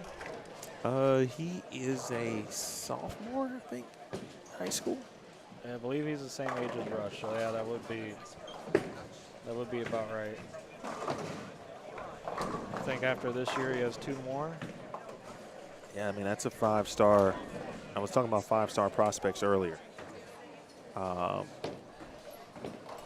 Macy Jones, 5-star prospect. Ashlyn Tevis, Gianna Brandolino, Abby Starkey. Those are just the girls we were talking about yesterday. Anthony Swanson, 5-star. Josh Weems, 5-star. Sebi, in my opinion, 5-star. Eason, the youngest of that group, just moved into the U15. He might be better than all of them. And when it's all said and done, 5-star right now. If I was a coach, if I were you, and within the rules, I'd talk to Eason every day if I could. Yeah. I'd talk to his parents, of course, but right. you guys get what I'm saying. Speaking of Josh, he opened in the 9th. Take a quick look at him. Lewandowski did shoot 212. Nice shot there by Natalie. Abby can finish with 240. That would be huge for Starkey if she can do that. All right, so real quick here, let's move over to Josh, left of your screen.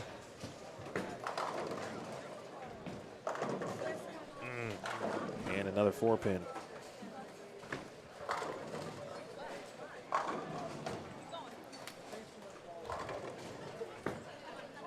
Bottom of your screen, you can still see the finish from Natalie. Nice, but let's go full screen with Starkey.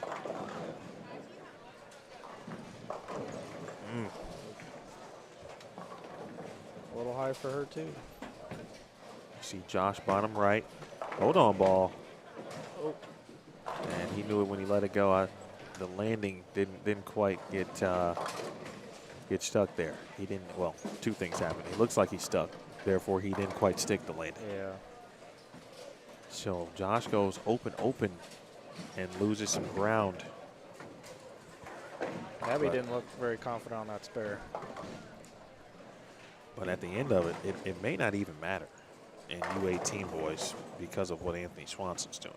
Right. He is now taking full claim of the top seed over Griffin Jordan. And Josh was right there. He's going to give a few pins back. But at this point, I think it'll be close enough with 2 games left that Griffin and Josh realistically will still have a chance at the #1 seed. but 822 for your first 3 games. That's what Anthony Swanson just shot, folks. And he is going down to 25 and 26. He has become the story here this morning, so we'll keep an eye on his progress still. Meanwhile, Landon Jordan in need of a big game. Needs a big finish there. Let's take a look. Landon will be up here momentarily.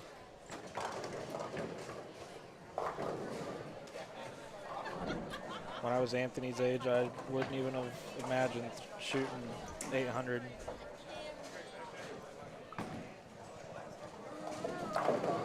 Mama Charlotte Swanson is in the chat. Yes, indeed, Mrs. Swanson. Anthony is, as I would say, he's on one today. And the funny thing is, when I saw him last night at the social, when he was leaving with his dad, he had played so much volleyball that he had developed a few cramps. Yeah. And he was limping. Which, you know, I was like, whoa, is he okay? And he said he had got a few cramps. He stretched it out and he was good. But and clearly, Yeah. he is good because his performance suggests that he's got no issues whatsoever. Yeah, they were giving him a hard time joking around. Get that pickle juice or get some bananas or something. Help with those leg cramps. Again, folks, Swanson, 298. Let me make sure I did the proper math. 298, 245, 279, 822 for the first 3 games. You shot 800 before, Roger? I have. Good for you. Shot 822? My highest is 826. Okay. He has quite the head start on me. Well, you aced that test.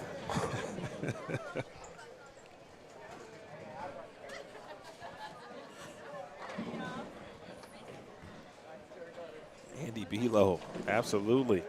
Mrs. Helen, how you doing, Helen? Good to hear from you. Landon.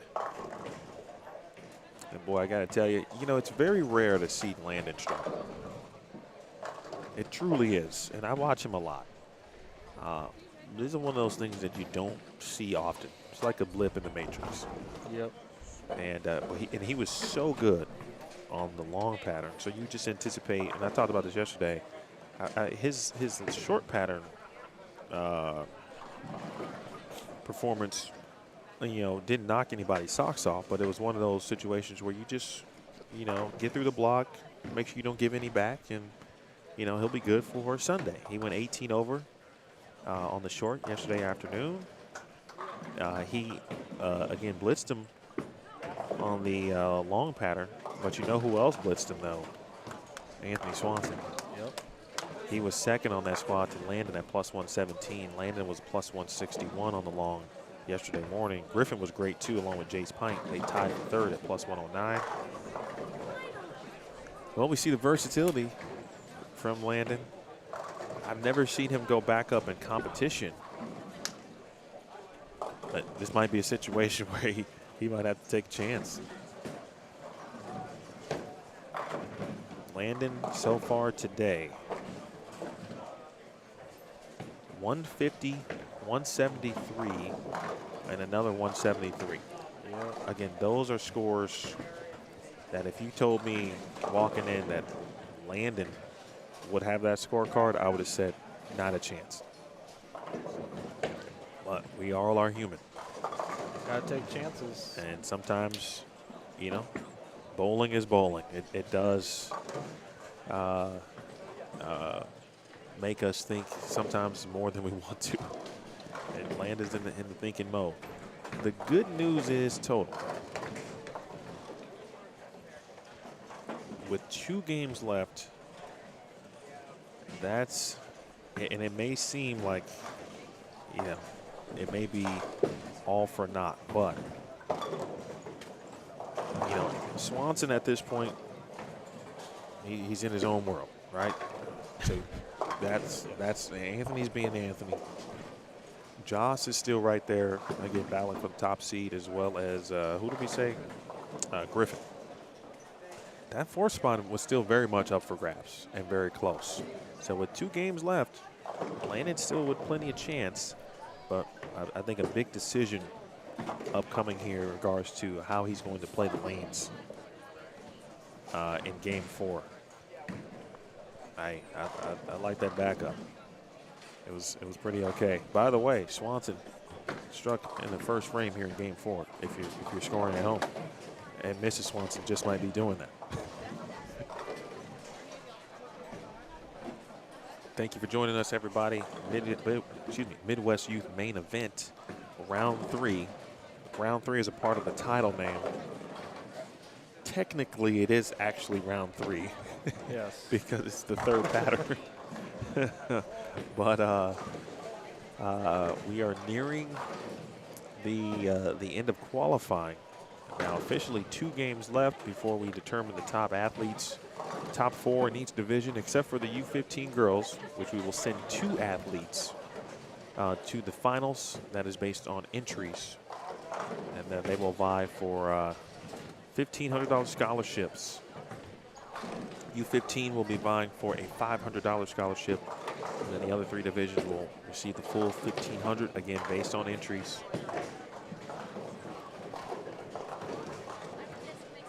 That's a lot of money for a scholarship.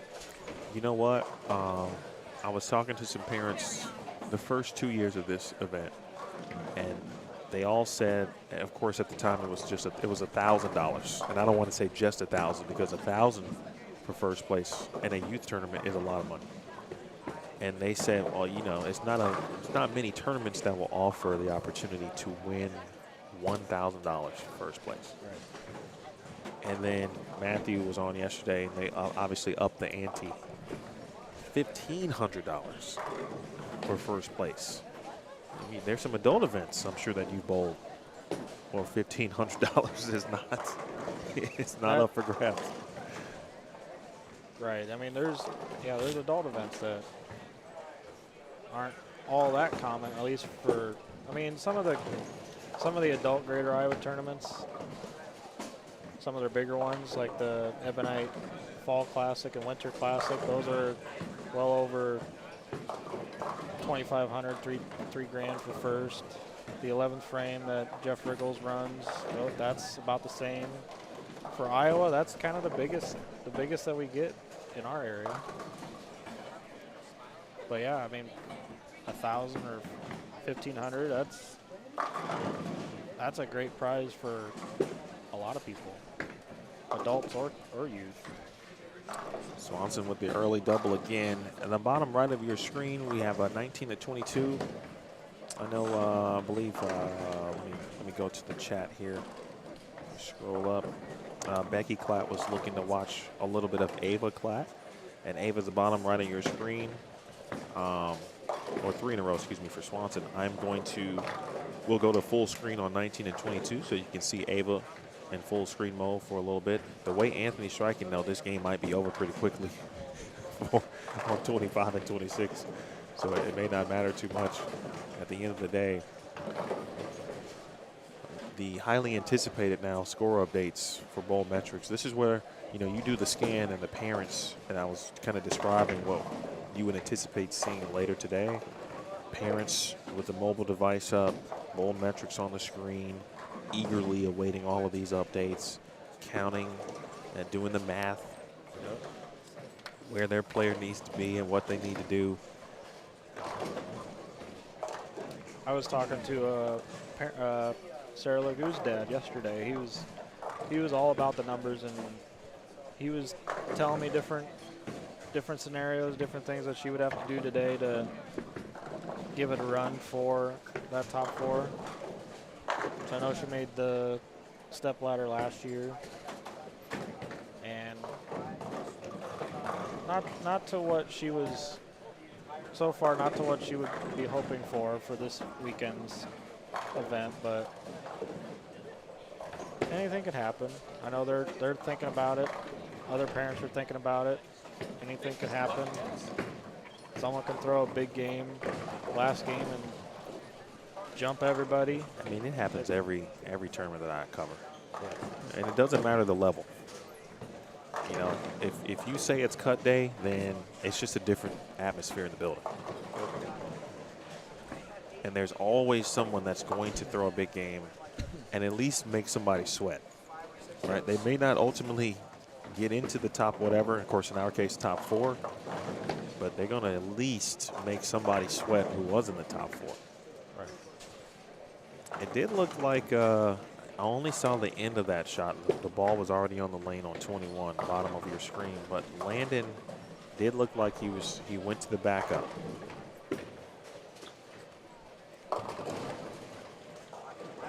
I would be curious to ask a lot of these two-handers how often they practice that. Because of the Anthony Simonsons and some of those other pros, that's becoming more and more of a thing, is throwing a backup as a way to combat the lanes. Not just picking up spares, but actually playing the left side. Well, there was a young man in the tournament, I believe his name was Gavin, who looked like that was his primary style, was the two-handed backup. He was a two-handed backup righty. For this year? Yeah, he's bowling right now. Let me try to find his name. I thought it was Gavin Neal. Yeah, I believe it's Gavin Neal. He started on 16, which means he's probably on the low end now. But he didn't make it look too bad. He had a little bit of an issue just from a probably release and control aspect. Just going to make sure he knew where it was going each time. But when he threw it okay, he was pretty solid at it. And that's also something I've seen or really been hearing about lately. It's becoming more prominent in the There you go. in Europe. And Landon has gone to the two-handed backup, folks. So we'll take a look at Landon in a moment. The cluster there for Swanson. Again, 8:22 for Anthony Swanson. If you're just joining us, he was outside of the top 4 when he walked in the building, and he is now leading after shooting 8:22 for the first 3. Again, leading now U18 boys. And the caveat, folks, the caveat for the top seeds in each division, new for this year's tournament, the top seeds get to choose the lane condition that the final match, the title match, will be bowled on. So they won't have say in what happens in the stepladder match, as I understood it. I mean, I'll double check and make sure I clarify that. But I believe after the first couple matches are done, then the top seed, based on whatever pattern they chose, will get a fresh lane condition and the pattern they chose to do. And I think they oiled the lanes for the fresh for the title match last year, if I'm not mistaken. I think we did that. I could be wrong. I don't remember. Either way, top seed's got a nice little extra caveat. So I don't know what that would compare to for the U15 or U18 athlete these days, right? What does the getting to choose the pattern equate to? Is that like a Roblox game card? Is it an extra few hours of gaming at night? I don't know what that equates to, but they get to have that today. Yeah, I can't really think of an analogy to work in that way. But it's definitely quite the advantage to have. Based on these 3 patterns for you, Roger, and obviously you didn't bowl on them, but you watched them. Which pattern would you choose if you had that option, based on your game and what you've seen? For myself, I kind of think I would, I don't know, the older I've gotten, the more my tastes have kind of changed. Like when I was younger, the longer patterns tend to play more in my strengths, keeping the ball close to the pocket. But more often than not, I tend to find myself playing more closer to the gutter, so probably the short pattern, which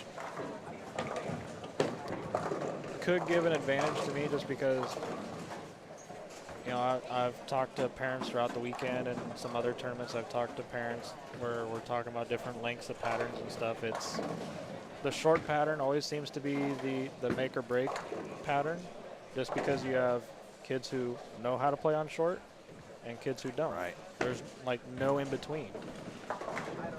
The kids that don't know how to play on short, they just see all the friction and the hook from the back end of the pattern, and they stand left, throw right. And then they get too far right too early, and the ball burns up, misses the head pin right, or they miss in just a little bit, and it takes off on them, so they don't know what to do. They're just too afraid to get close to that gutter and keep the angle further away from the pocket, or the break point further away from the pocket, and keep that line more in front, playing it more down the lane. They want to try and hook it. The ones that can figure it out and are comfortable playing out that far, they killed it.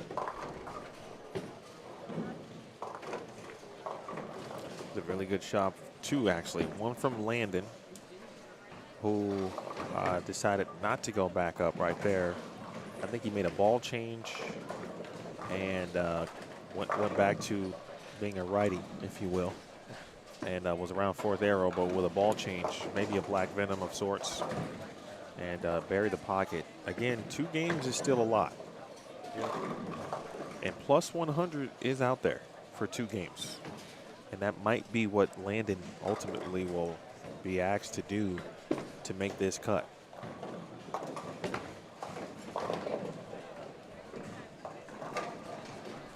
What's that old saying? If you can do it with a pencil, you can do it with a bowling ball? Landon can do anything with balls.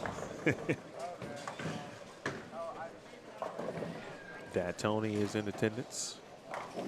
Although I haven't seen Mom, so if she's watching, hi Mom.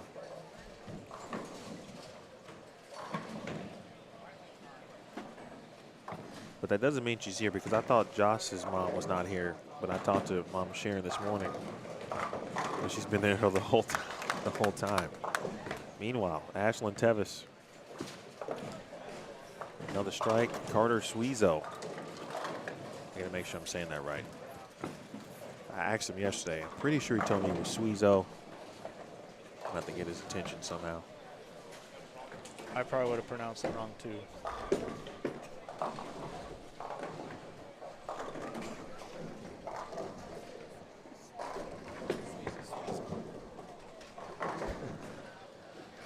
It is Suizo.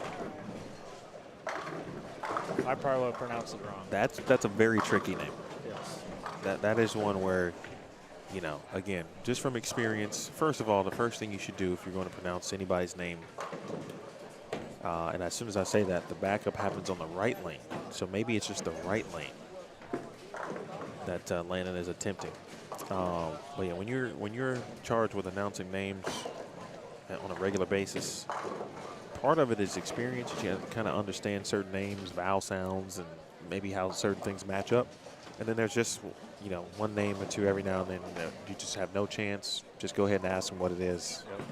Yep.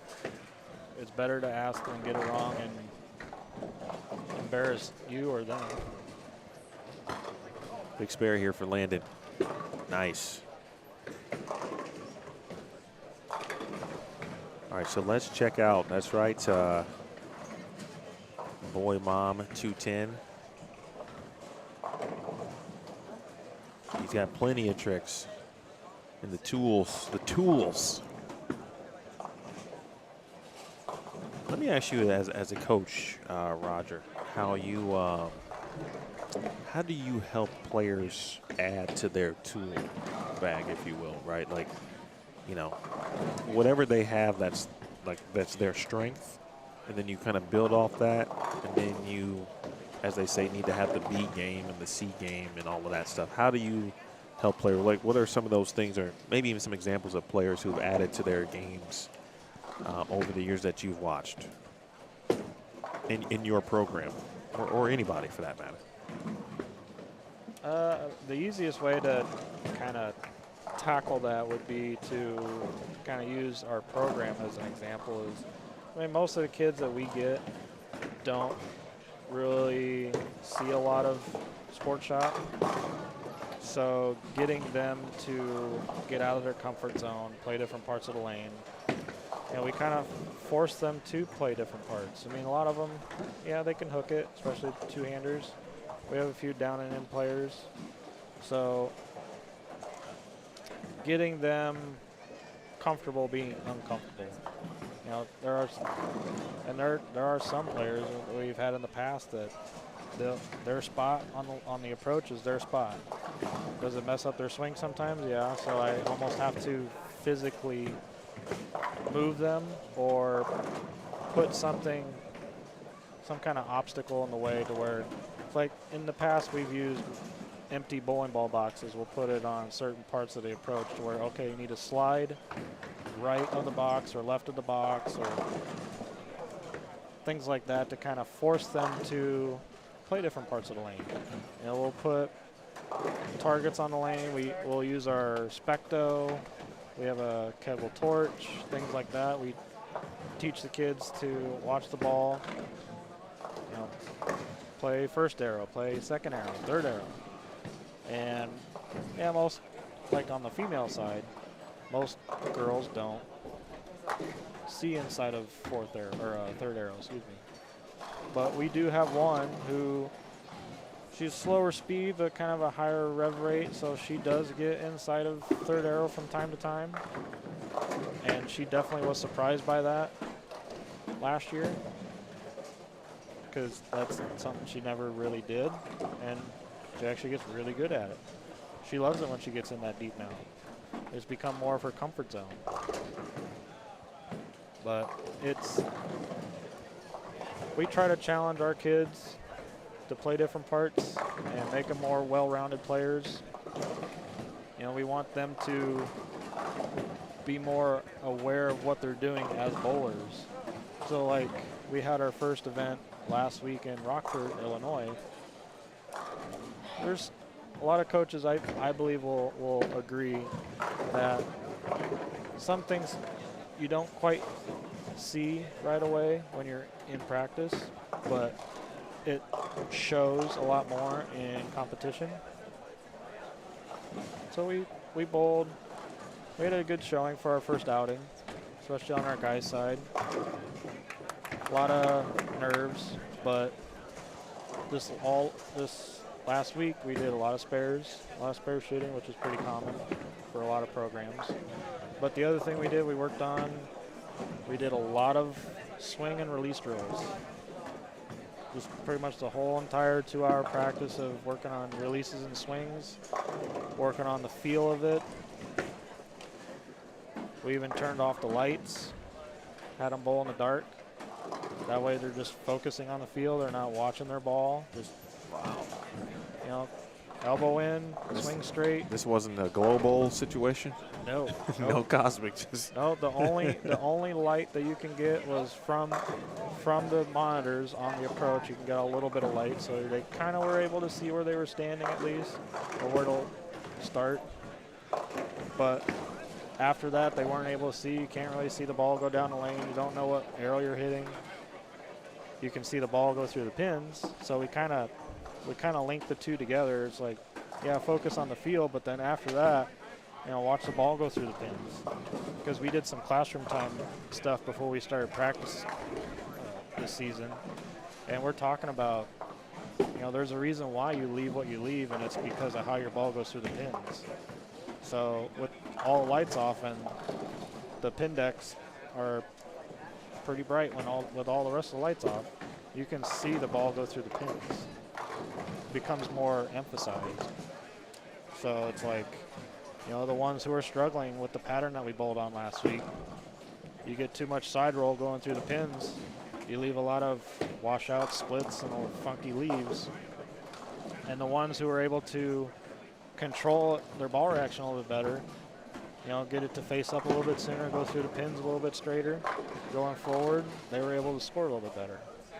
So it's like, focus on the feel of what your hand's doing with your release and try to control that back end reaction. Try to get away from the extra side tilt to go through the pins. Maybe go up the back of a little bit more. just to get to face up sooner. A lot of different things that we try to get them to pay attention to. Bowling is very much a feel sport. So it's like you can't watch yourself do it. You have to feel what you're doing. So the more aware you are as a bowler, the better you can be. The more in tune to your own game, the more you can fix. That's good stuff, and that's why Roger Taylor Jr. has a National Junior College National Championship on his resume as a coach. That's who's joining me in the booth. Emil Williams Jr., Roger Taylor Jr. A lot of juniors in the booth. You got any thirds yet? No. Okay, just me. Nope. All right, bet. Well, just letting you know, there's got to be a Roger the Third if you get that opportunity. Because there was no chance I wasn't naming my first son.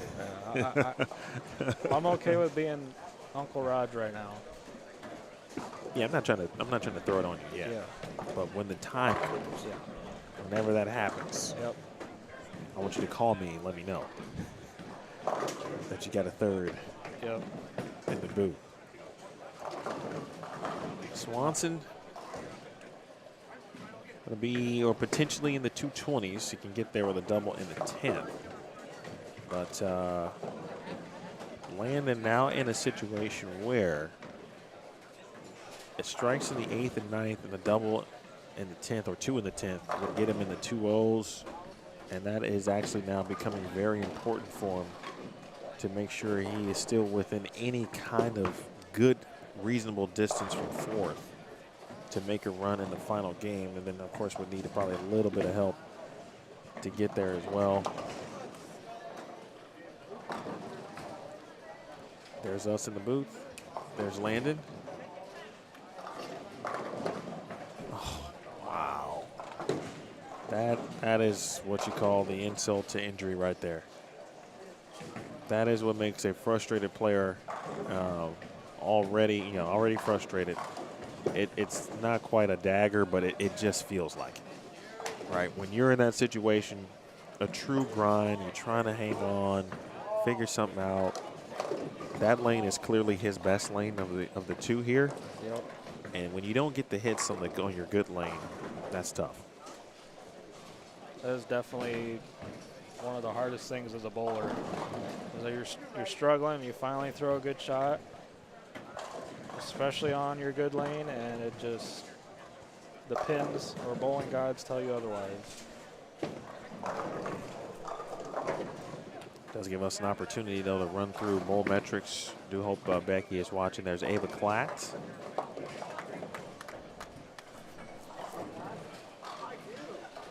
One thing we've been talking about this tournament, which I think is very cool, while it is an elite-like event, right? There is some elite talent here.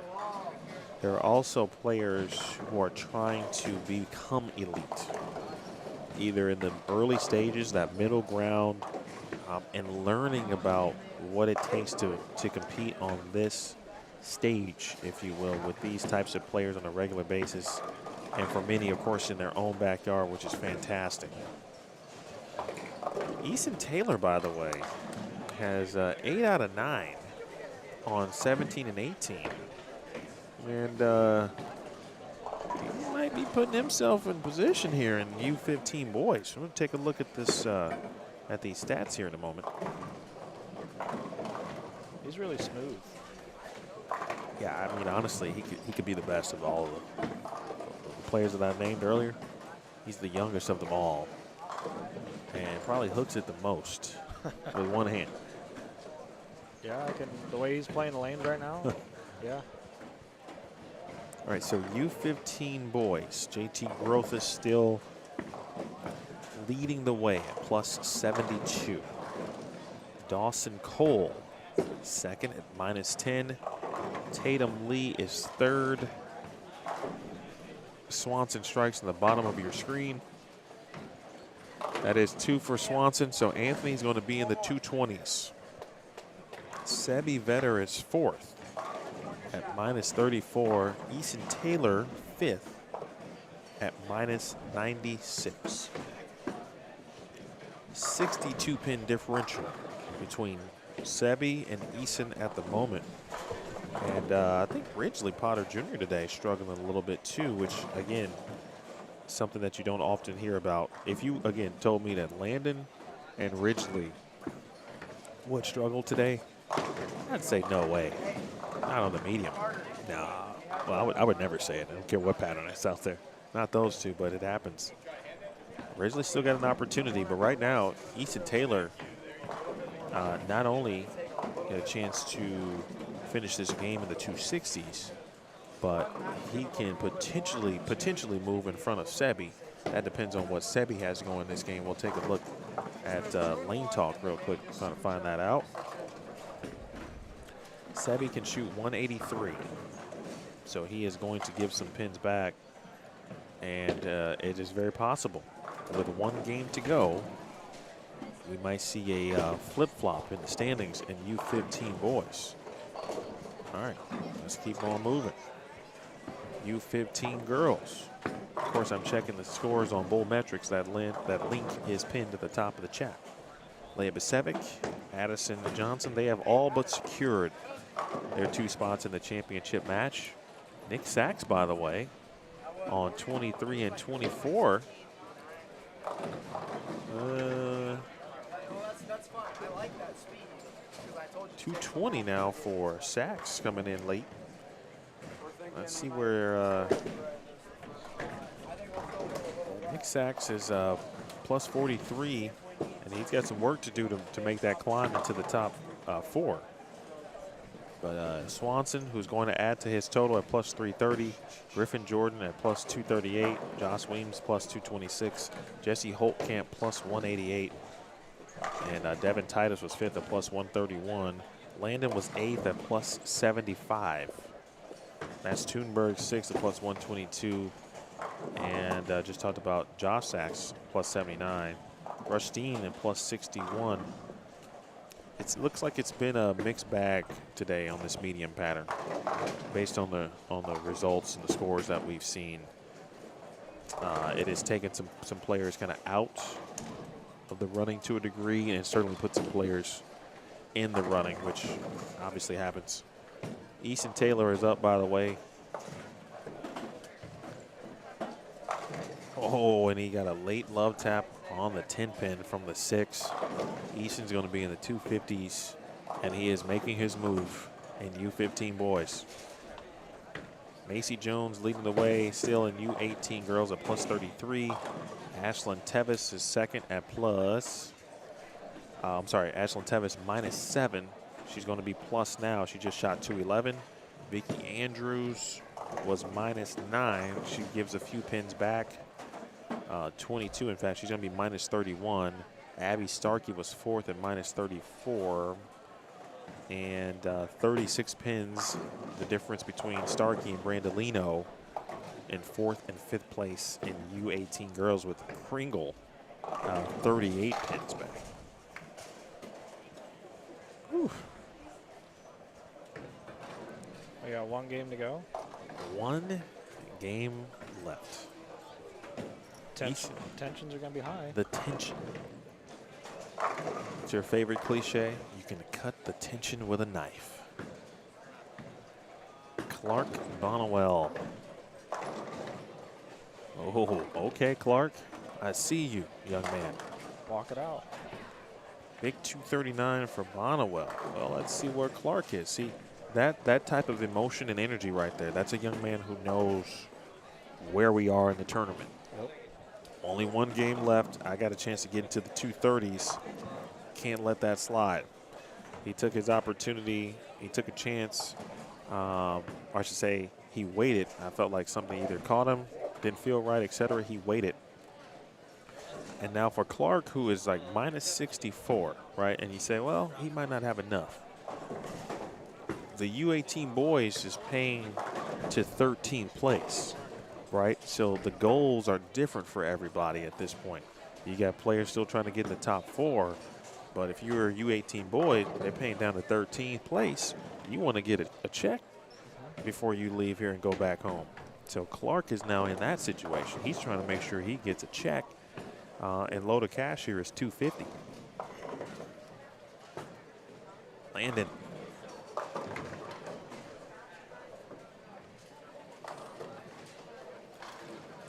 He's had that look a few times. Nothing from the naked eye to me suggests that he's having an issue physically. That looked like a really good shot. I think he is somewhat surprised at some of these results. Still one game left, but Landon now too. Got to be careful. He doesn't want to fall out of the top 13. Want to make sure he brings home a scholarship and adds to his smart fund.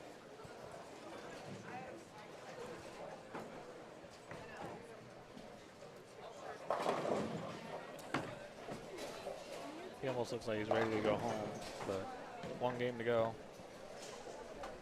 Yeah, I understand his frustration, without question.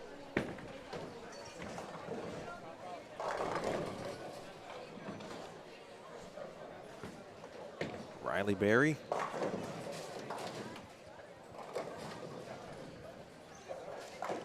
Let's see, 13 through 16 is still finishing up. Emily Kringle's got a 310 to convert. We just talked about Emily being right there with Gianna Brandolino and Abby Starkey for the final spot. Actually, now Vicky Andrews is kind of in that same spot as well. It could be like a 4 players for 2 or 3 spots, or 2 spots really for U18 girls. And she just made that split.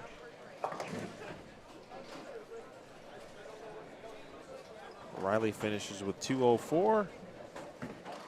And so for the Klatt family, we'll allow Ava to close things out here.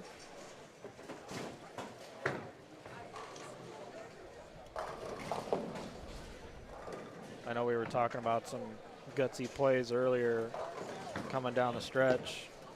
And I know JT Grothus was hanging on to that first place spot, but still kind of playing a little defense. He could have some people just catching up on his heels a little bit, and watching him play the lanes here on 17 and 18. He's adding some loft. He's lofting the front part of the lane, getting it out. I don't see a whole lot of kids doing that. His brother is on 17, 18 right now. JT just moved. He was just on 17 and 18? Yeah, so Gotcha. JT should be, yeah, he's on 23 and 24? Okay. 23 and 24.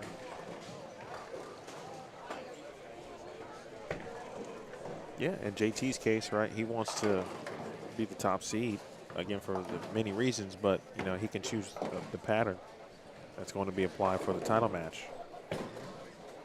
I know the Grothuses are from the Quad Cities, Davenport, or not Davenport, Bettendorf area, I believe. They bowl a lot of tournaments. They'll come up here, bowl some of the YBSF events. There's a lot of other tournaments in the Quad City area that they'll bowl. I know there's a high school traveling tournament series. That's kind of the name of them, is Quad City High School Series. But most people call them Dan Minor after the guy who runs them. But they'll bowl a lot of those. There's some healthy competition in those, even though they're on house shots. I've seen their names on some EYT standings and SYCs, and they're willing to travel and put in the time and effort. So they're kind of creeping up on that 5-star status. The kids who put themselves in that position and willing to put in the miles and time, that's one way to do it. And the parents willing to put in the miles. Yeah, that too. And the time and the financial commitment. Yep. So thank you to all of our parents who may be watching, certainly those in the building. They were acknowledged this morning in the pre-tournament or pre-squad announcements.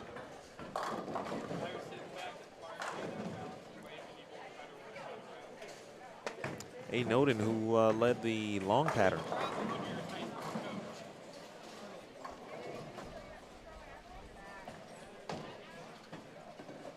Yesterday, folks, I was telling you about this cable issue that was that was bothering me. And so I spent some extra time yesterday because there was like a little flicker on the screen, right? All right. And so yesterday I spent some time after the squad was over, or say after the day was over in the afternoon, trying to figure that out. And I determined it wasn't a cable. I think it was a device. Whoa. That I was using. And I'm like, well, I don't think I have any more of that particular device. So I had to make some switcheroos.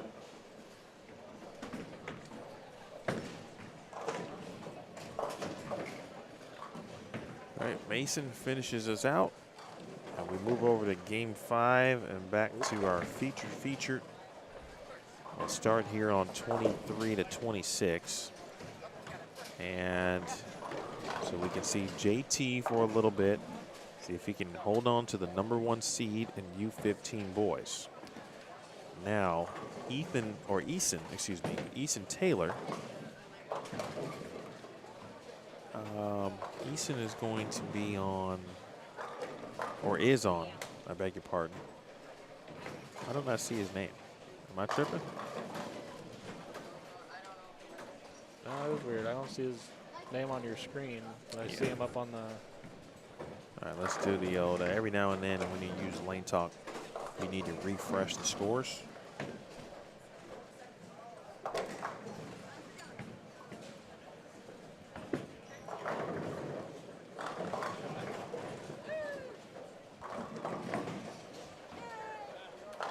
There we go. So Easton's going to be on 23 and 24, along with JT Grothus. So that could be 2 of the 4 players who advance in U15 boys. Grothus trying to hang on to the lead, and then Easton trying to make sure, assuming that 266 was more than enough to get him in the top 4, which mathematically it should have been, not knowing all of the scores from his fellow competitors.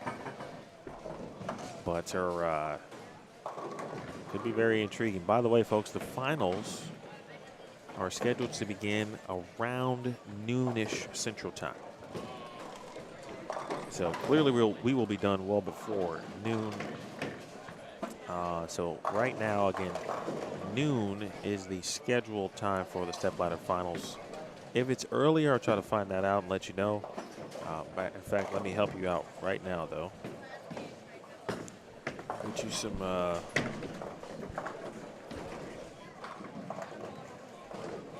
Get you a link to have open or ready for you. This is the link that I just added in the chat to the finals. So for this afternoon stream, which will be dedicated, of course, to the finals, that's the link for that event individually. Just go ahead and use that. Click it, have it open in your web browser as a tab, etc., and so forth. And then you'll be good to go. If you're subscribed, of course, to Bullstream TV, you'll get that notification. Make sure you have notifications on. And you'll be notified when we do go live, in case it is earlier than noon. But that is the current plan, and on the schedule, noon Central Time. Then there'll be a small break after the first couple of matches in the Stepladders to oil the lanes, of course, for the top seeds and their pattern of choice. If you have any questions right now, feel free to drop them in the chat, because man, it's serious. How you feeling over there, Raj? This last game is definitely going to be fun to watch. Just saw Vicky Andrews throw a strike in the 3rd frame on 23, and she's getting pumped. She's getting into it. She knows what's at stake. She's going to fight for it. JT Grothus he picked up a 310, throwing a backup. I kind of think that with JT and Easton being on the same pair, that's probably something kind of fueling each other. You know, Easton kind of creeping up on JT a little bit, keeping him fired up, and JT knowing that Easton's nipping at his toes, or one of the players nipping at his toes, that he's going to keep putting the pedal to the metal. In U15 boys, the day has belonged to Dawson Cole. He's 123 over. 270, 173, 246, 234. Big day for Cole. He is kind of doing his version of the Anthony Swanson today. That's a huge block with 1 game left. And with that, that has moved him into second behind JT Grothis, who is plus 66. Dawson at plus 24. Tatum Lee -9. And then Eason and Sebi did flip-flop. So Eason goes from 5th to 4th. He's now at -31. Sebi drops from 4th to 5th at -52. And there is a 100-pin gap between Sebi and Ridgely Potter Jr. in 6th place. So realistically, it is Sebi versus Eason with the Dawson Tatum Lee situation. They've got to be careful not to throw any bad games to fall out. But Eason and Sebi, 2 really good friends, essentially battling for the final spot in U15 boys. In the U15 girls, again, Leah Basevic and Addison Johnson, all but locked up spots. Leah, where was Leah? I thought she was just bowling on 17 and 18. Oh, she isn't. Well, she's currently on 17 and 18. She's off camera, but she's going to be in the finals. It looks like she's going to be the #1 seed.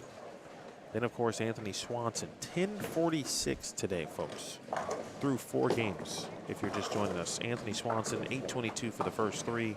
He added 224, 1046. That's an average of 261.5. He's 246 over. Devin Titus, 140 over today. Jesse Holtkamp, the biggest riser, I think, besides, not even including Anthony. I think Holtkamp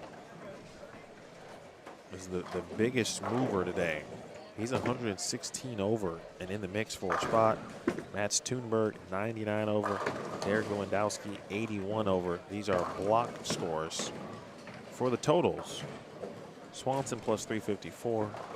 Joss Weems, second at plus 264.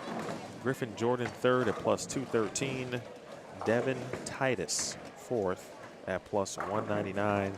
Mats Thunberg is 33 pins back. Jesse Holtkamp is 38 pins back. And Josh Sachs, Rustine, outside chances. It would take monumental efforts from both to get there. Talked about Landon struggling today. He is 12th. And, of course, paying 13 spots right now. Zane Shaughnessy holds the 13th spot for the final cash in U18 boys. Then in U18 girls, Macy Jones still leading the way at plus 57. Ashlyn Tevis in second place at plus 4. Vicky Andrews, third, minus 31. Abby Starkey is fourth at minus 40. And Gianna Brandolino is fifth right now. She is 38 pins back of Abby Starkey. And so another battle of very good friends potentially battling for the last spot in U18 girls. The intensity, the drama. All right, Eason missed single pin, but good shape. JT, of course, clean. Vicky Andrews early struggles to start, but looks like she's in a position to right the ship. Ashlyn Tevis, you know, depending on what Macy Jones does, if Tevis throws a big game, she will apply the pressure on Macy, essentially to throw a big game just to hold on to the #1 seed.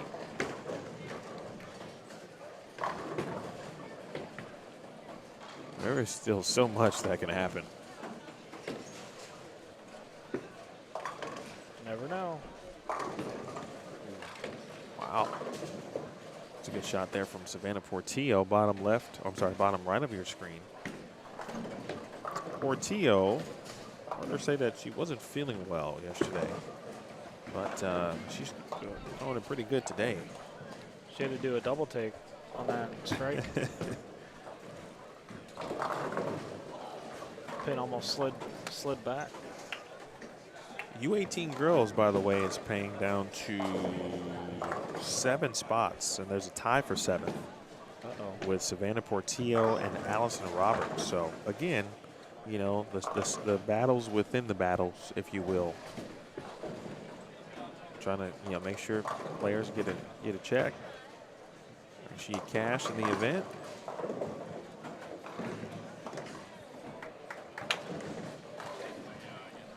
This is where you start looking at the rules on ties for final spots, step ladders and such, just in case.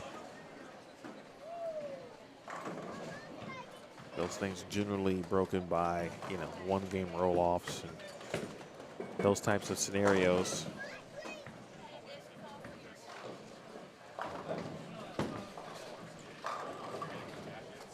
Last game is always interesting to watch. Who can keep their composure for the last game to either stay in the cut or make it into the cut.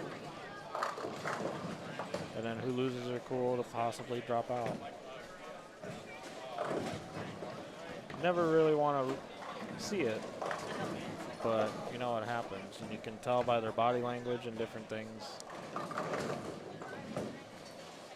Which is another credit to a lot of these younger kids. How so good they are at such a young age with that mentality. Those mental games are getting stronger and stronger every year, and they get younger and younger.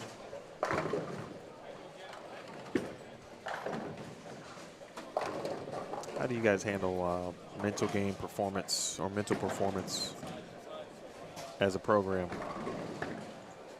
Last year we had mindset gear. They partner. Familiar with that. Yeah. They partner with Recruit Us and some other organizations, and we did something with them last year. They met with our team in the fall, and then she came back. I apologize, but her name escapes me at the moment. Who's in charge of that?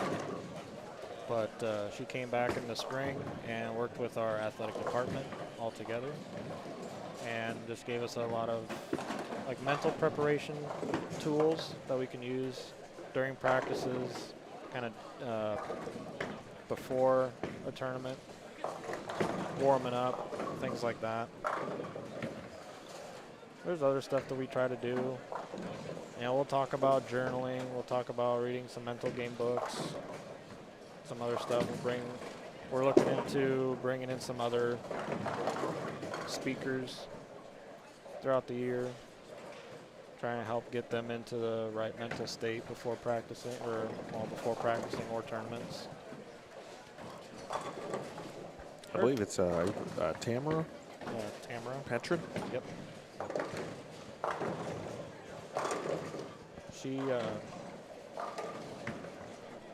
She has a good bowling background. She competed collegiately, her and her husband. I remember talking to her leading up to her meeting with us last year.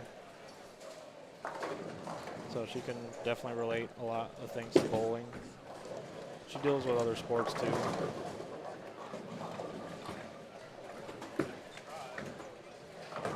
Oh, someone's finger insert fell out. Where at? Where'd you see it? 23, I think. Yeah, 23. I saw this orange thing start bouncing off onto the lane. I thought it was something else.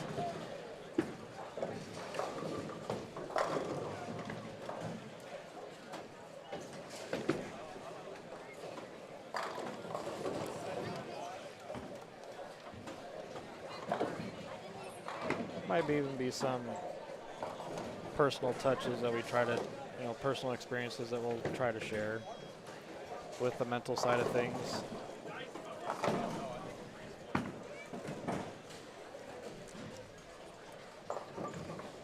I still like to be competitive myself, still bowl tournaments and stuff. I remember being their age, pretty impulsive in some ways or overthinking things and getting caught up in the moment. be more of coming with age, but you know, learning your limitations and just kind of thinking things through differently. Kind of slowing the process down and just focusing on what you're doing, what's at hand, not looking too far ahead. There's always one thing that I tell the kids at the beginning of every year is your job as a bowler should only be focusing on throwing a good shot. Your job as a bowler should not be focusing to strike, because you are never guaranteed a strike even if you throw a good shot. So throw a good shot, you get 9, refocus and pick up the spare. There's too many kids, or hell, there's even too many adults that just focus on striking. And as any competitive bowler would know, you know, depending on where that open falls within the game, you need 2 strikes to make up for that missed spare. But, you know, so you need to focus on the spares just as much as making a good shot. But there's a lot of different components to think about when you're in the game, frame by frame, shot by shot. So don't overthink it. Don't sweat the small stuff. Just, you know, by the time you get off the approach, you have your reaction after you throw the shot. Once you step off the approach, you're focusing on the next one. Because what's already done is done. You can't go back and fix it. Well, no, we wish we could. Yeah, there's plenty of instances I would definitely like to go back and redo, but all you can do is learn from it and move on.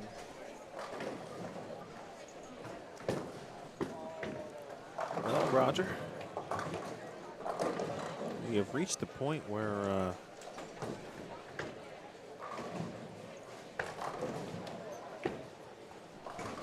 might have to write a few scores down. By the way, folks, Gianna Brandolino got a 4-bagger. Again, she's basically in a battle with Abby Starkey for the fourth and final spot in the U18 girls division. She's on 13 and 14. Live scoring is definitely your friend. Let me drop that in the link for you, or in the chat again. It's been a while, and you want to make sure you have that link. I don't want to tell you to scroll up.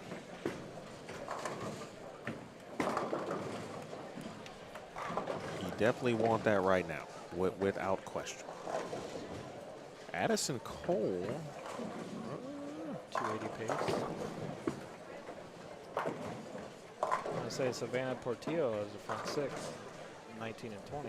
yeah, and Portillo tied for 7th. Again, looking for a check. Addison Cole still looking for a check too.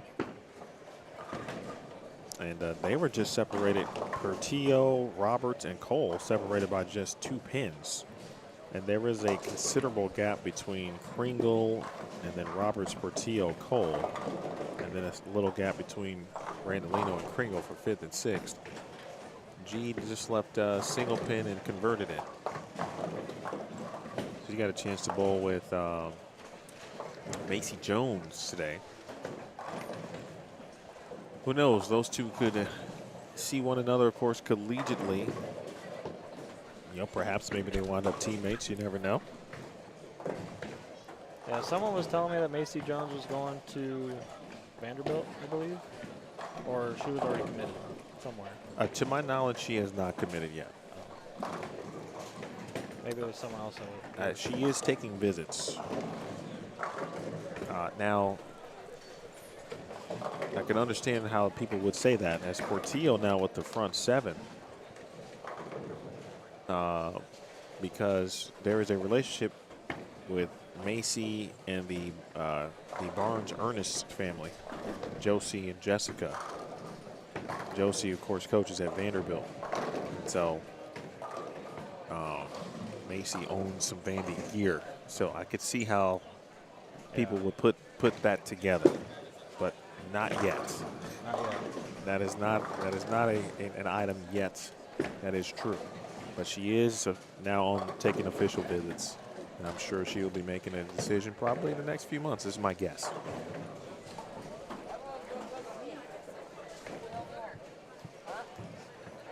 So there's still time for you to try to get Macy on campus for a visit, Roger. We're always open for great talent,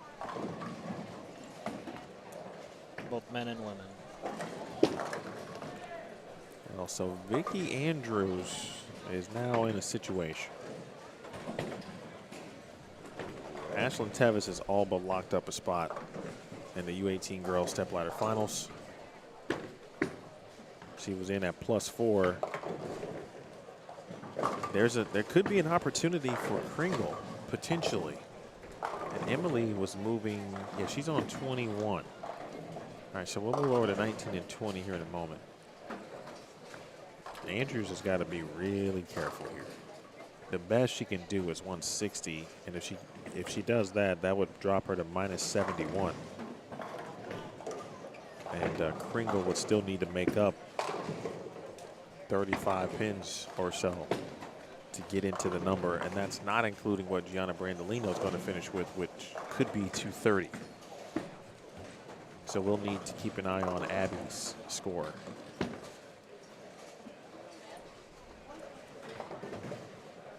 Abby with a max of 223 currently. Actually, that doesn't look right.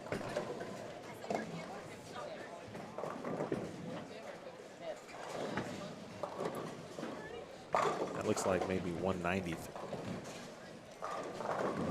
Oh, I get what, okay, I get it now. Lane Talk has added the max in the 10th frame. Okay. All right, Lane Talk, I see that update. I'm following now, I got it. Portillo. It's the head pin right, leaves the 1-2. It's a big opportunity here for Savannah, though. All right, so Eason. Yeah, Ashlyn is all but in. In fact, she is in. With that strong finish. Add 2 more in the 10th, make it 3 more for Ashlyn Tevis. 234, so Tevis is in the books.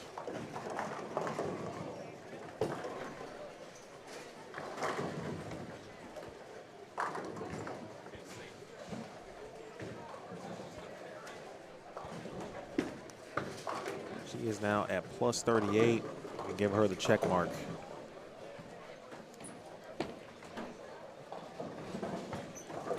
Gianna. Let's mosey on down. There's G left of your screen. Oh no. Oops. Not a good time for that. You know, in a again odd scenario, but I've seen G miss a few more spares in 10th frames than I have seen from her in a while. Okay. Well, that could have some implications. So G, who was at -78, shoots 203. She finishes at -75. No one else on this pair, of course. Macy Jones, obviously the leader here. She's going to continue to lead. She was in at +57. She shot 213 with the open in the 10th. She's in at +70. Macy Jones is going to be your #1 seed for the U18 girls stepladder finals. Ashlyn Tevis is going to be the #2 seed in U18 girls.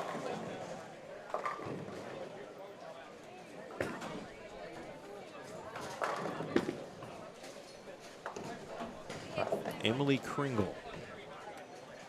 See her score top right corner. And then in the bottom right, it's still 23 to 26. So what that means in U18 girls is this. Andrews, at best, can finish at minus 71. That gives 32 pins of leeway for Abby Starkey, essentially to ensure that either A, she's in, and or could move up a spot for seeding purposes in the opening match, with an outside chance that Brandolino could still get in.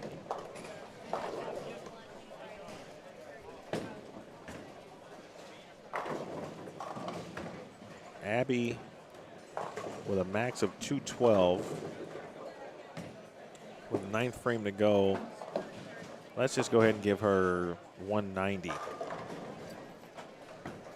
And with that said, it's going to be up to Vicky Andrews.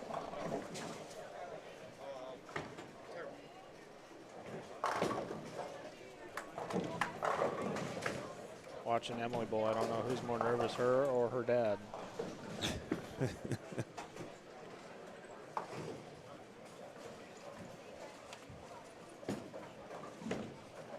It's going to come down to Vicky Andrews and U18 girls.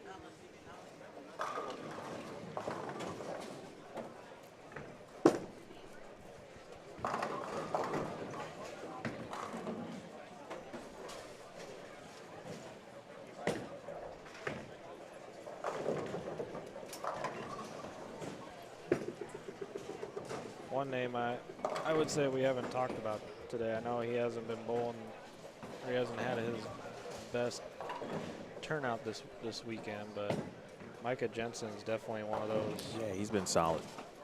One of those talents for up and coming. Yeah, I agree. I saw him for the first time here last year. He was very good.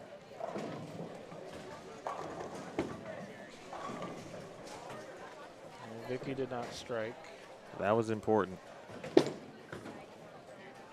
I think her magic number was 157 to stay in front of Brandolino.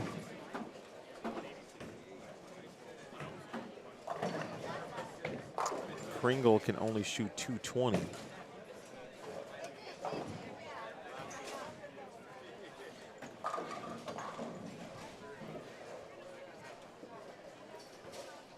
Boy, Vicky bowled really well this week, too. You hate to get to this point, and yeah, obviously everybody can't make the step ladder. Like, we've been watching this for, you know, now 14 and 3/4 games. Yeah.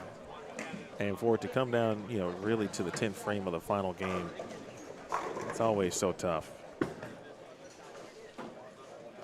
Yeah, knowing her, I know it's going to sting because she knows that she could have done better.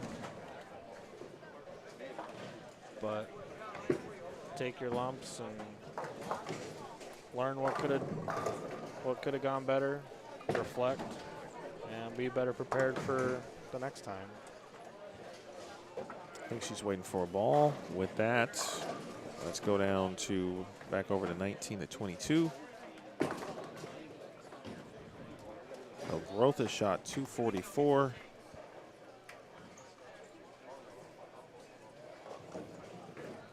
He is locked up the #1 seed. Eason has yet to finish, though. We'll go to live scoring to check in on Abby. Let's refresh just in case. Josh Weems shot 256, by the way. I don't know if that'll have any implications on the top seed.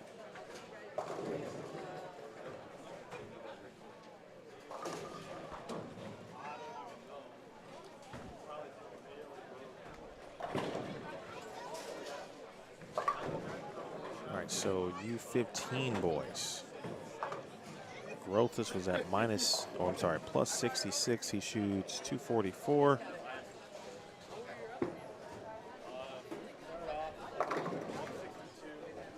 He's at plus 110. He's going to be the #1 seed. You see Dawson Cole somewhere down there? His scores, I believe, were on 13 and 14. Oh, okay, looks like he's done then. All right.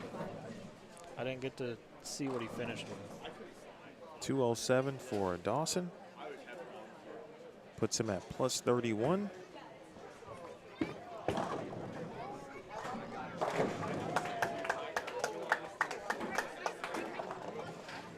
What did I say? Plus 31. All right, Tatum, Lee, Ethan Taylor.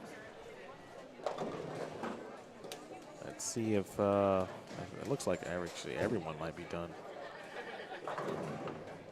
Tatum shot 191.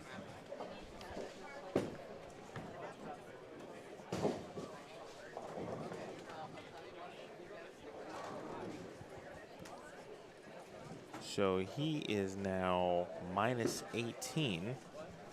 Ethan Taylor was at minus 31, can still get into 230s. Officially, Andrew shoots 139.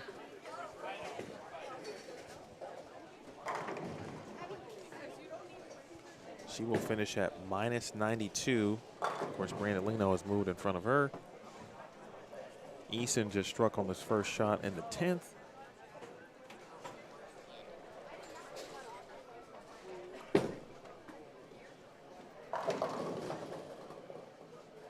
Micah puts putting a stamp on another quality tournament. There's Eason.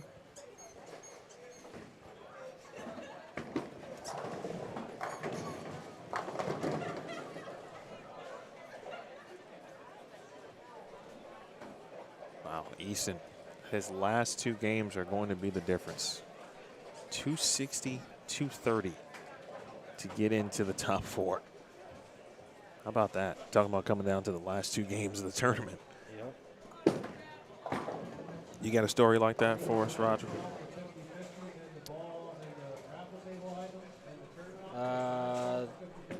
One instance that I can remember, not necessarily for me personally, but I was at a tournament one year, and it was AJ Chapman.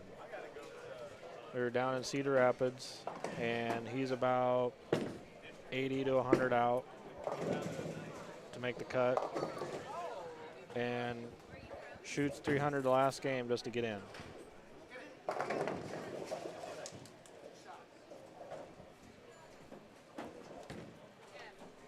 Emily Kringle just stoned a 9-pin. She doesn't know it yet, but she was going to be short either way. Let's make sure Starkey.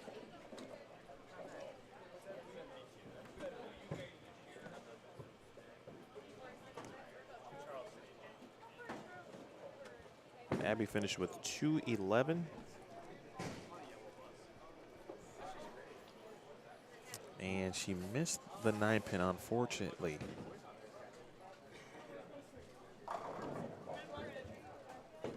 Starkey was in at minus 40, 211.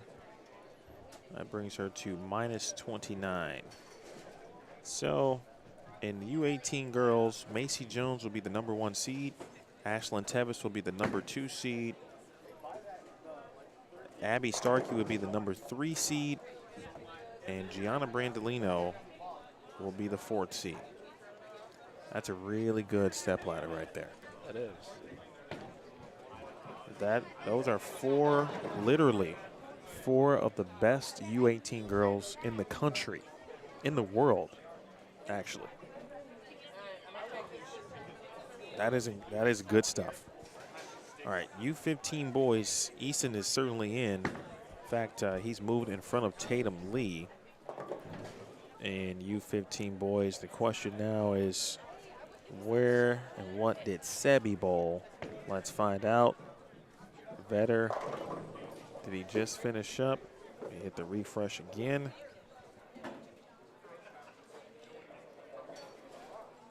Okay, not seeing him. Let's look again.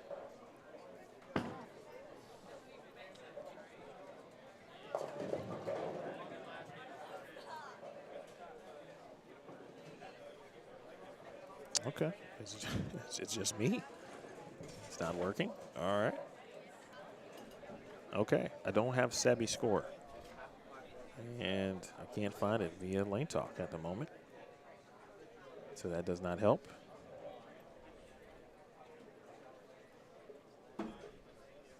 Phone a friend. All right. Well, we might have to just wait on that one. Those scores are being added right now in real time. Let's see if Game 5, they're checking in. They're getting scores now. All right, so can't give you anything definitive on U15 boys. U18 boys.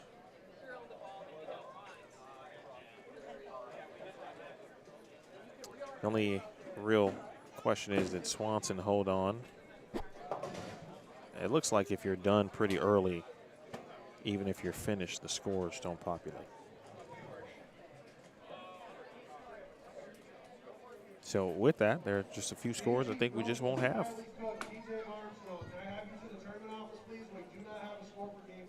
Uh-oh. I need your score for Game 5, please. Uh-oh. But maybe that's one reason why we can't find the score. That could be. All right, folks. So what we're going to do, I'm going to hang out, and I'm assuming that they will announce the top 4 in each step ladder.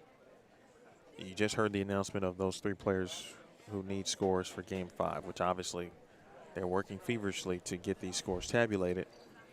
So parents and players can figure out, A, if they cashed, they need to take a photo.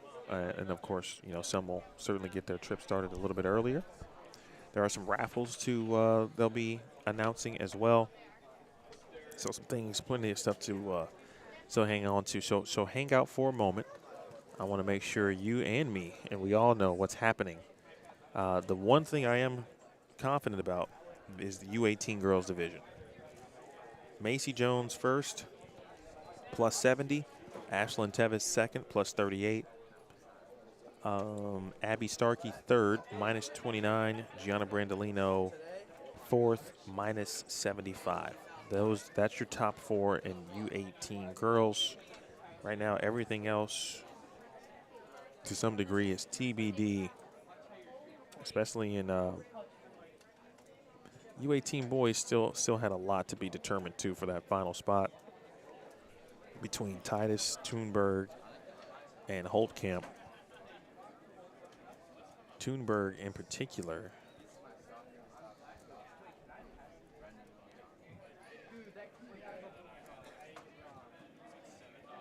Devin Titus shot 234, so he did nothing to give up his spot.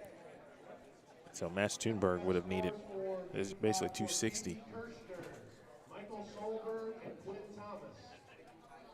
If you don't want 0, come give me a total, please. A few more scores missing. I do appreciate the sense of urgency from the tournament staff there. They get it. A lot to do in the next, couple hours, basically the next 30 minutes. Yep. Run lanes, scores, of course, get certificates written out, handle the raffle. So there is a lot to do. So we got Titus in at plus 233. I think Joss, according to what I saw on Lane Talk, shot 256. So it would simply be a matter of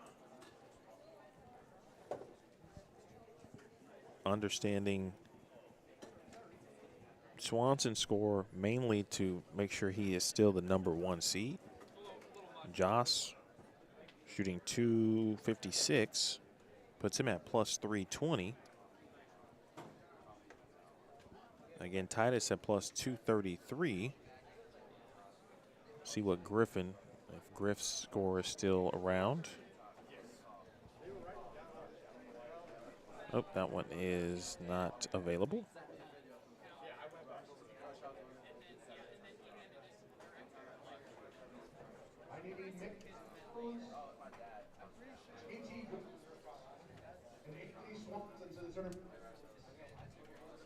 Oh. Microphone's breaking up.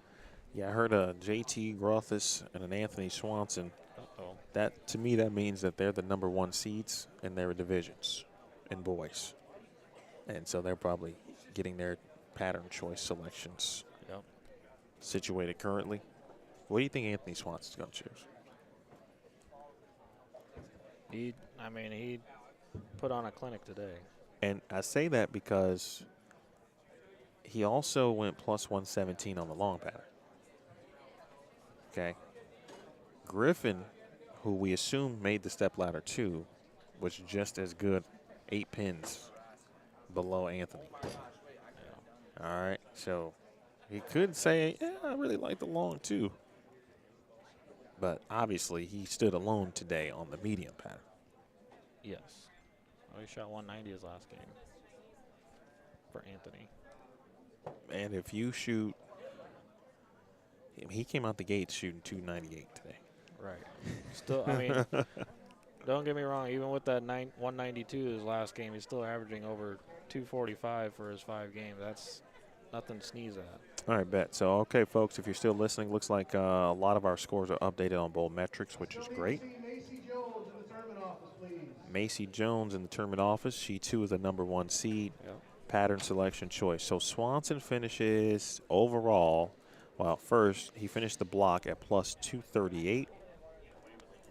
He finished the day, or I'm sorry, the 15 games at +346.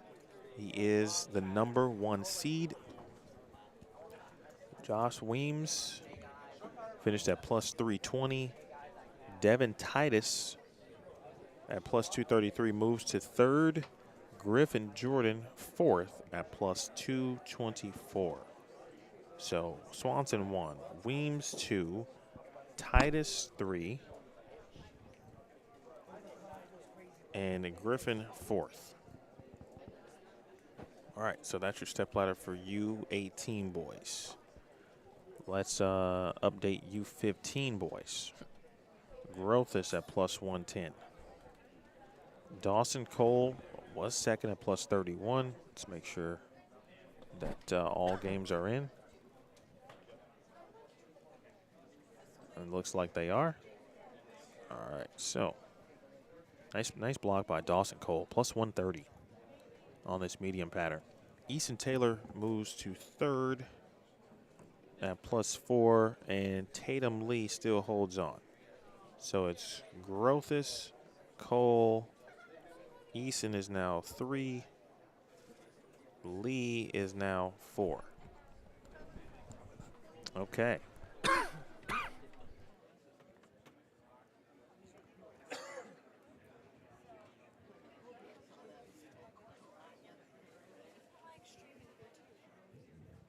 Then U15 girls, Leah Basevic will be first. She will face Addison Johnson for the U15 girls title and a $500 scholarship. That match, or will be the only match in U15 girls. So U15 boys, U18 girls, U18 boys, U15 girls. Again, Leah Basevic and Addison Johnson, who we watched yesterday during the long pattern, and thought she had a pretty good chance of advancing to the final match. So that's what we have, folks. We will wait for the official tally and confirmation from the tournament staff. Any questions, feel free to drop those in the chat. It is scheduled to begin at approximately noon Central Time, which is a little over 30 minutes, I'm sorry, under 30 minutes from now. They will take place. 19 to 22 will be the U15 girls, U18 girls matches. 23 to 26 will be the U15, U18 boys matches. I'm going to give an early shout out to Drew, because he's got to run the, first of all, he's got to run the patterns. I guess the one thing we didn't determine was if the #1 seeds were deciding the patterns just for their match, or for the stepladder in general? We didn't confirm that part. No, we didn't. I'm going to confirm that. Hold on. Roger's going to hang out.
The winning number is 355. Let's start again, sorry. 355 965 02.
355 962.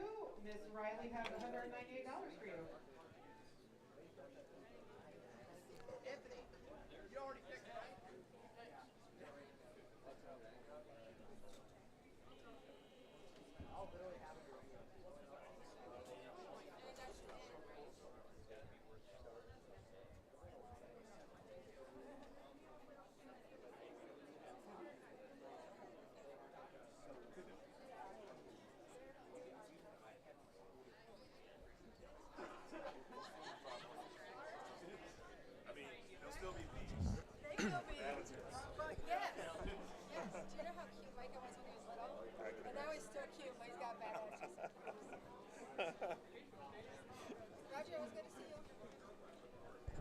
Safe travels back home.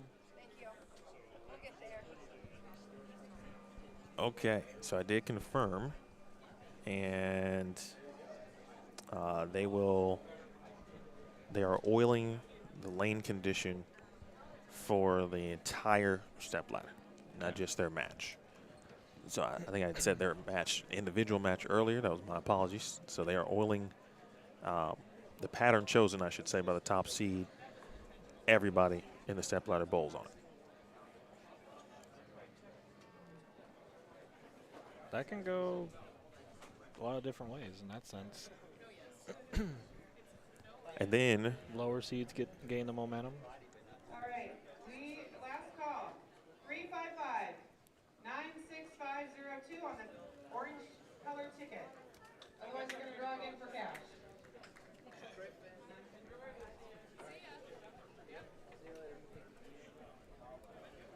I know we were about to give a shout out to Drew, the lane man. oh, that's right. Yes, he's got a job. Yeah. Well, it actually looks like one of my players is oiling the lanes right now. Green Okay. ticket number Who is that person? His name is Ryder Fleming. He's from Cedar Rapids. He's in his second year this year. Come up to the desk, please, if you have that ticket. And right now he's 817-850 kind of green ticket. set the standard for our team this year. He's become our top bowler. He led our trials, and then he, at Rock Valley's tournament last weekend, he averaged 218 for his 5 games and finished in a tie for 18th. So he's definitely come a long way in the 2 years that or year and a half that he's been with us. I do have the all of the pattern selections as well. Okay.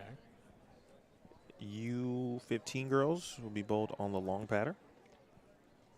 That was a choice made by Leah Basevic.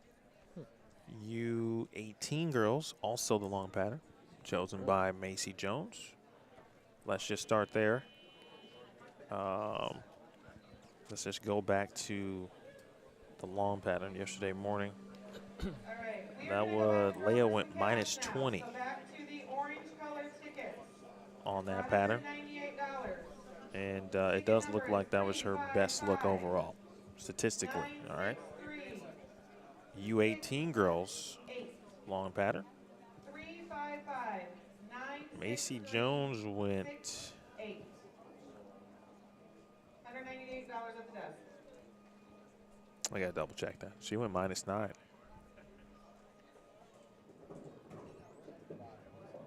Macy's best pattern statistically was today on medium, 67 over, 12 over on short, and for minus 9.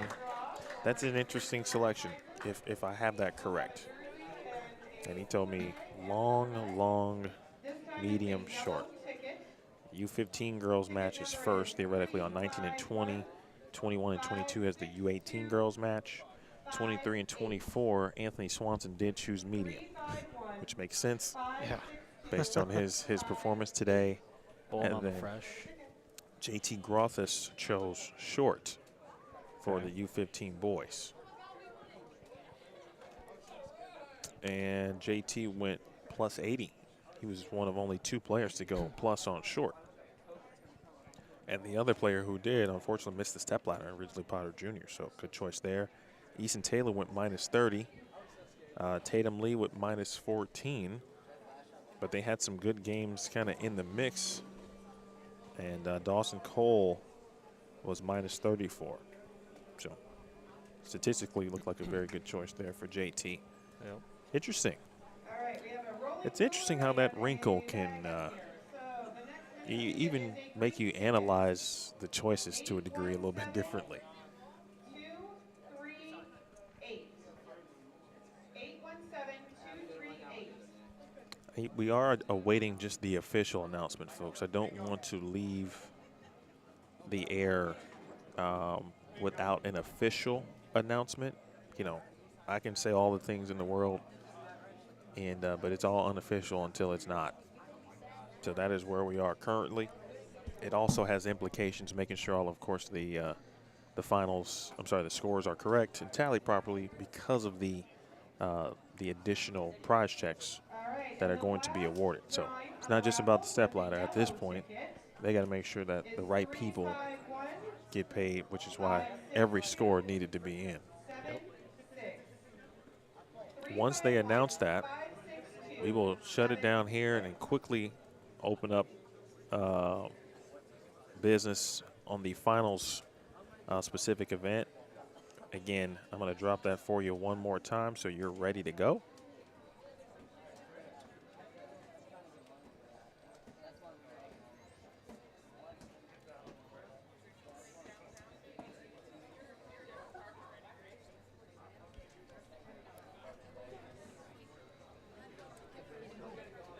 There's the finals link. Again, go ahead and click that right now. Just have it open. And as soon as we hear the announcement, we're moving over to that link. Thank you all for your help with the raffles and the cash raffles. They have all been played. Next up, we will go through results. Roger, just your quick thoughts on if these step ladders are indeed official. They're all really good. Really good. Yes, I guess the one I would say I'm probably most excited about would be the U18 boys. I just think if Joss and Anthony saw each other in the title match, I think that one would be really fun to watch. And they did meet in the 22 event in the title match. They did.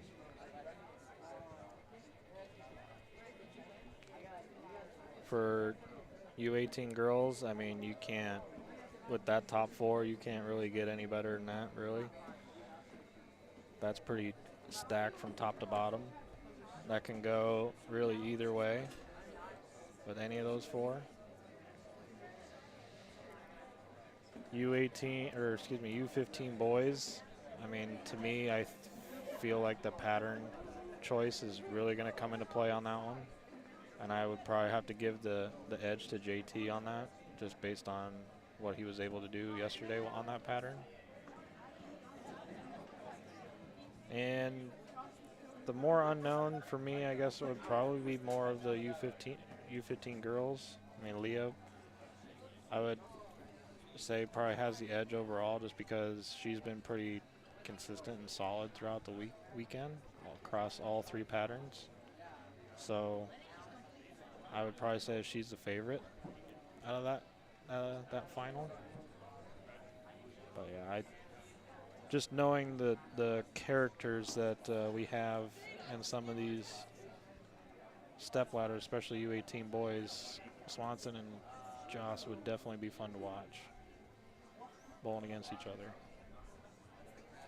They were really cool and really good. It was a good match 2 years ago. Exciting.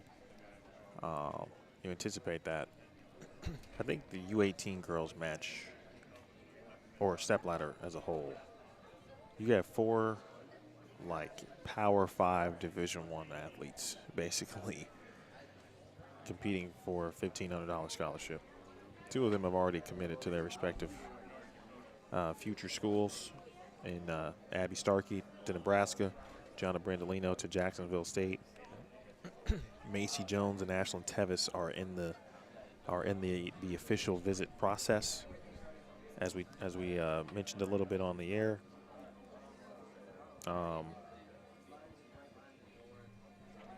Macy is a junior, as well as Ashlyn Tevis.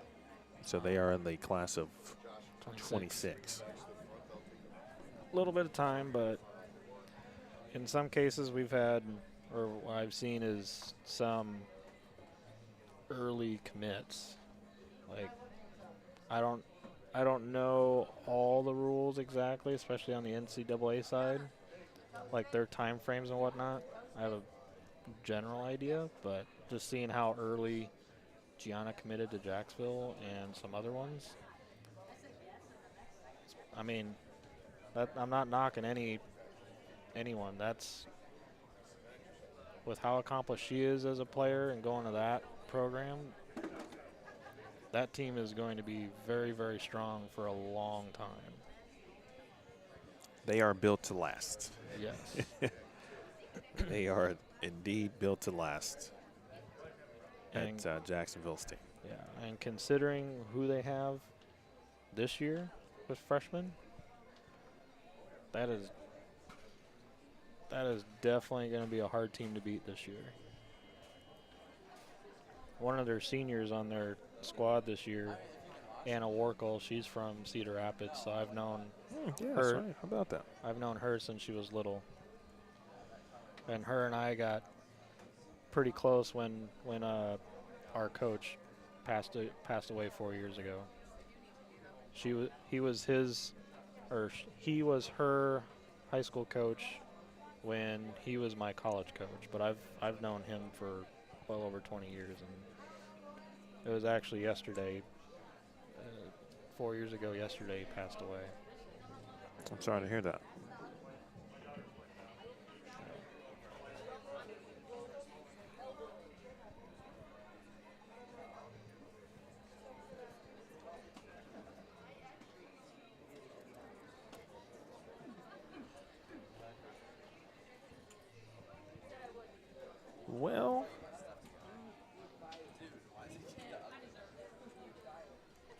G, Abby. They're on down on 21 and 22, waiting for their opportunity. They know what's about to take place and go down. I think every player who's in the stepladder knows that they're in. Yep. I think the final confirmation is for the, again, the remaining cashing spots and just making sure that the awards are ready to go. Yep. Speaking of awards, I think the block awards are going to be handled Looks that way. prior to the stepladder final.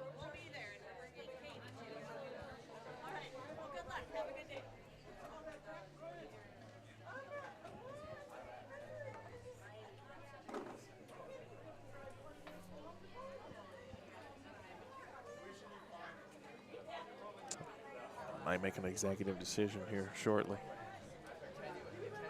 I'm gonna give it 5 more minutes. 5 more minutes? Yeah, I'd like to have I don't want to have too much time at the between. beginning. Yeah. Once we get over to the finals event, I'd rather have maybe a 5-minute buffer as opposed to a 20-minute buffer. Right. I'd adjust that time actually right now too.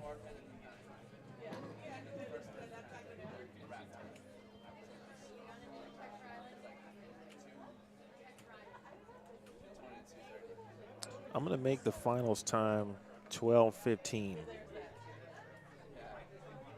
just as an FYI. And if it's earlier, fantastic. Yep. But as soon as, again, I hear the official, we're moving over to that one. While we wait, though, anybody got any questions? I don't have any fantasy football advice for you, so don't ask me that. But no, the bulk of the football schedule is about to begin in about 9 minutes. Minnesota's already, I believe, leading the Jets. They're in London, I think. I think they're in London.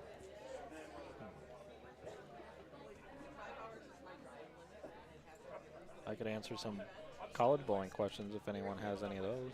We love a good college bowling question. We love a good college bowling question.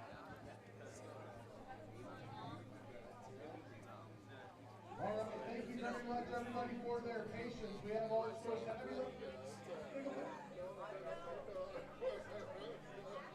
Needs a new microphone. I think he's got to get closer to the desk. Try this, maybe, from here. Fingers crossed. All right, so I'm going to go ahead and now make the finals this afternoon first. Then we'll work on our awards for round 3. So I'm going to start with the U15 girls. They will be going on lanes 19 and 20. That will only be a championship match. Second place, Addison Johnson will take on qualifying leader Leah Basevic. They will be going on the long pattern on 19 and 20. U18 girls bowling on lanes 21 and 22.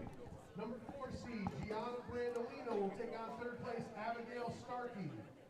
The winner of that match will move on to take on second place, Ashlyn Tevis. The winner of that match will go on to bowl qualifying leader, Macy Jones. She has also chosen the long pattern. Moving on to the U15 boys on lanes 25 and 26. Number 4 seed, Tatum Lee will take on third place, Eason Taylor. The winner of that match will move on to bowl number 2 seed, Dawson Cole. And your qualifying leader for the U15 boys for the weekend was JT Grumpus, and he has chosen the short pattern. Last but not least, your U18 boys on lanes 23 and 24. Number 4 seed, Griffin Jordan will take on number 3 seed, Devin Titus. The winner of that match will go on to bowl against number 2 seed, Josh Weems. And your overall qualifying leader for the U18 boys, Anthony Swanson, has chosen the medium pattern. Shocker. So Yeah, no kidding. To get oiled up, and we are going to work on round 3 awards here shortly. So just give us just a minute, we'll get round 3 awards running through here real quick. Okay, folks. Matthew McConaughey gives us the final and the official announcement of the things that we didn't know, but every now and then you get a hiccup. But all of the step ladders that we talked about are indeed official. Again, U18 girls. Top seed, Macy Jones. Number 2 seed, Ashlyn Tevis. The number 3 seed, Abby Starkey. Number 4 seed, Gianna Brandolino. U18 boys, top seed, Anthony Swanson. He's going for a three-peat across 2 divisions, which is just incredible in and of itself. Josh Weems will be the number 2 seed, followed by Devin Titus, who is the number 3 seed, and Griffin Jordan, the number 4 seed. U15 boys, JT Grothus, the number 1 seed, has chosen the short pattern too. I've got to give you that. Swanson chose medium.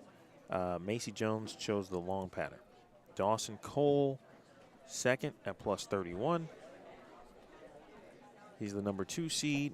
The number 3 seed is Eason Taylor.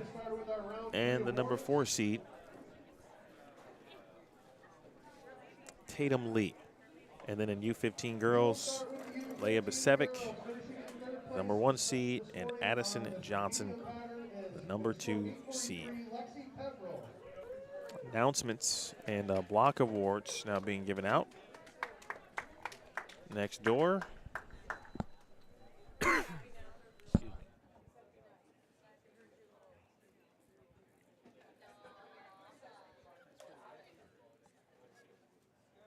Second place for the U15 girls this afternoon with an 884, Addison Johnson. First big tournament for Lexi, and she medals on the medium pattern.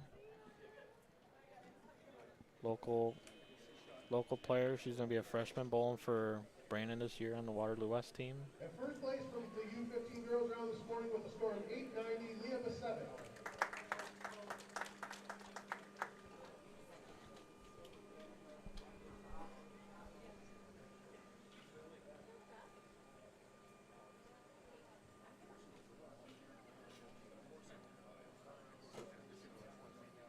Moving on to our U18 girls division for this morning, finishing in 3rd place from very nice 1003, Savannah Portillo.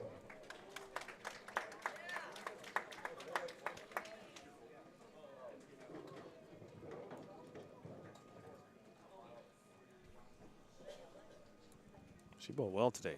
She did. Second place with a score of 1067, Macy Jones.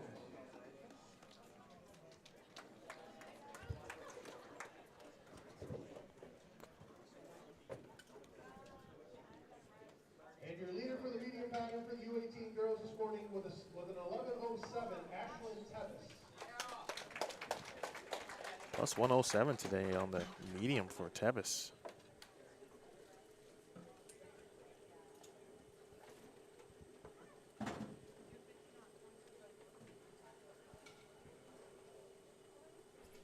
A lot of good scores.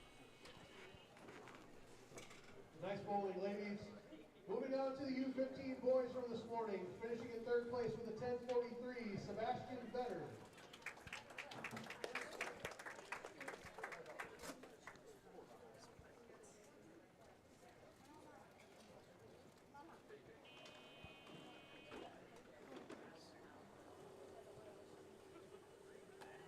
Second place with a score of 1082, JT Grothus.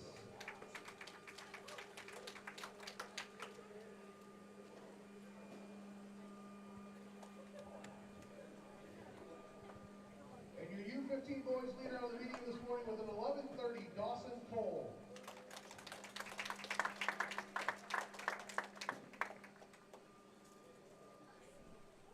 It's interesting how that can work sometimes. You know, Sabby's second on the squad today in U15 boys, but just misses a spot in the finals.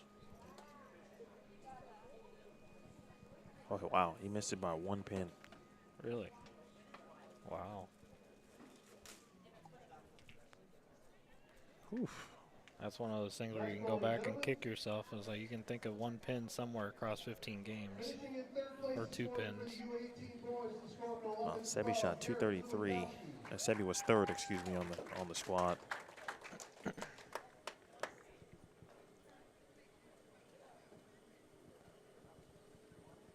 It's funny watching all these kids interact with one another, how good friends they are.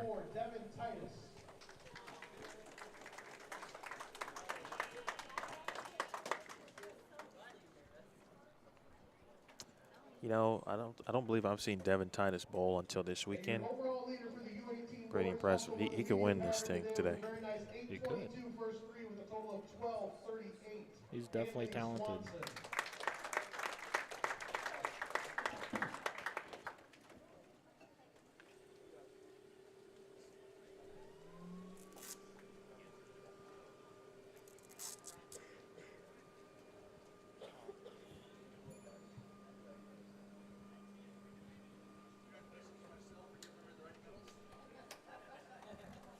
Next one, gentlemen.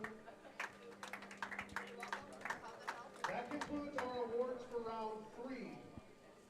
Once they get completed oiling down on the finals pair, just a reminder for all the finals competitors, you will get 10 minutes of practice for all competitors on your division pair. So the U15 girls are on 19 and 20, 21 and 22 is the U18 girls, U18 boys 23, 24, and then 25 and 26 is the U18 or U15 boys. You'll get 10 minutes of practice for all competitors on your starting pair. New bowlers coming in will get 4 shots on each lane. We'll have 35 and 36 opened up for warm-up for each to stay loose. So as soon as they are done bowling, we will get started on practice. Okay, folks, now that everything is officially situated and official, we know our step ladders are our finalists, our block award winners have been awarded as well and honored, and now it is time, for the step ladder finals. Looks like there is 3 lanes left to go. Yep, and it's probably going to be another 2 to 3 minutes.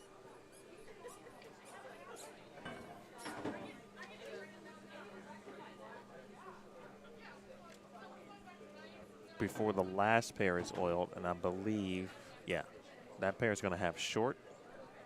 So you got to go burn a pair, then run the pattern, et cetera, and so forth. So that 12:15 time actually might end up being Pretty close. about the time. So have the finals link open. I'll drop it in there one more time just in case. Go ahead and click it right now. We're moving there shortly. And from what I understand, Andy Schutz, who is the representative of Storm and Roto Grip, will be hanging out with me for the finals. Had a nice story I learned last night. Real quick, Roger, how long have you known Andy? I've known Andy for quite a while, actually. He is from Des Moines. He works with Jason Guest at a Bowlers Connection Pro Shop in Boulder, Emma Lanes. He's worked for Bob's Business and Classic Bowling Supply as a distributor. And, you know, I've traveled. They drill my brother-in-law's bowling balls, and we've kind of traveled to a lot of different tournaments together. So gotten to know him and their little squad over there at Bowlers Connection pretty well. See them around, and they're pretty accomplished bowlers.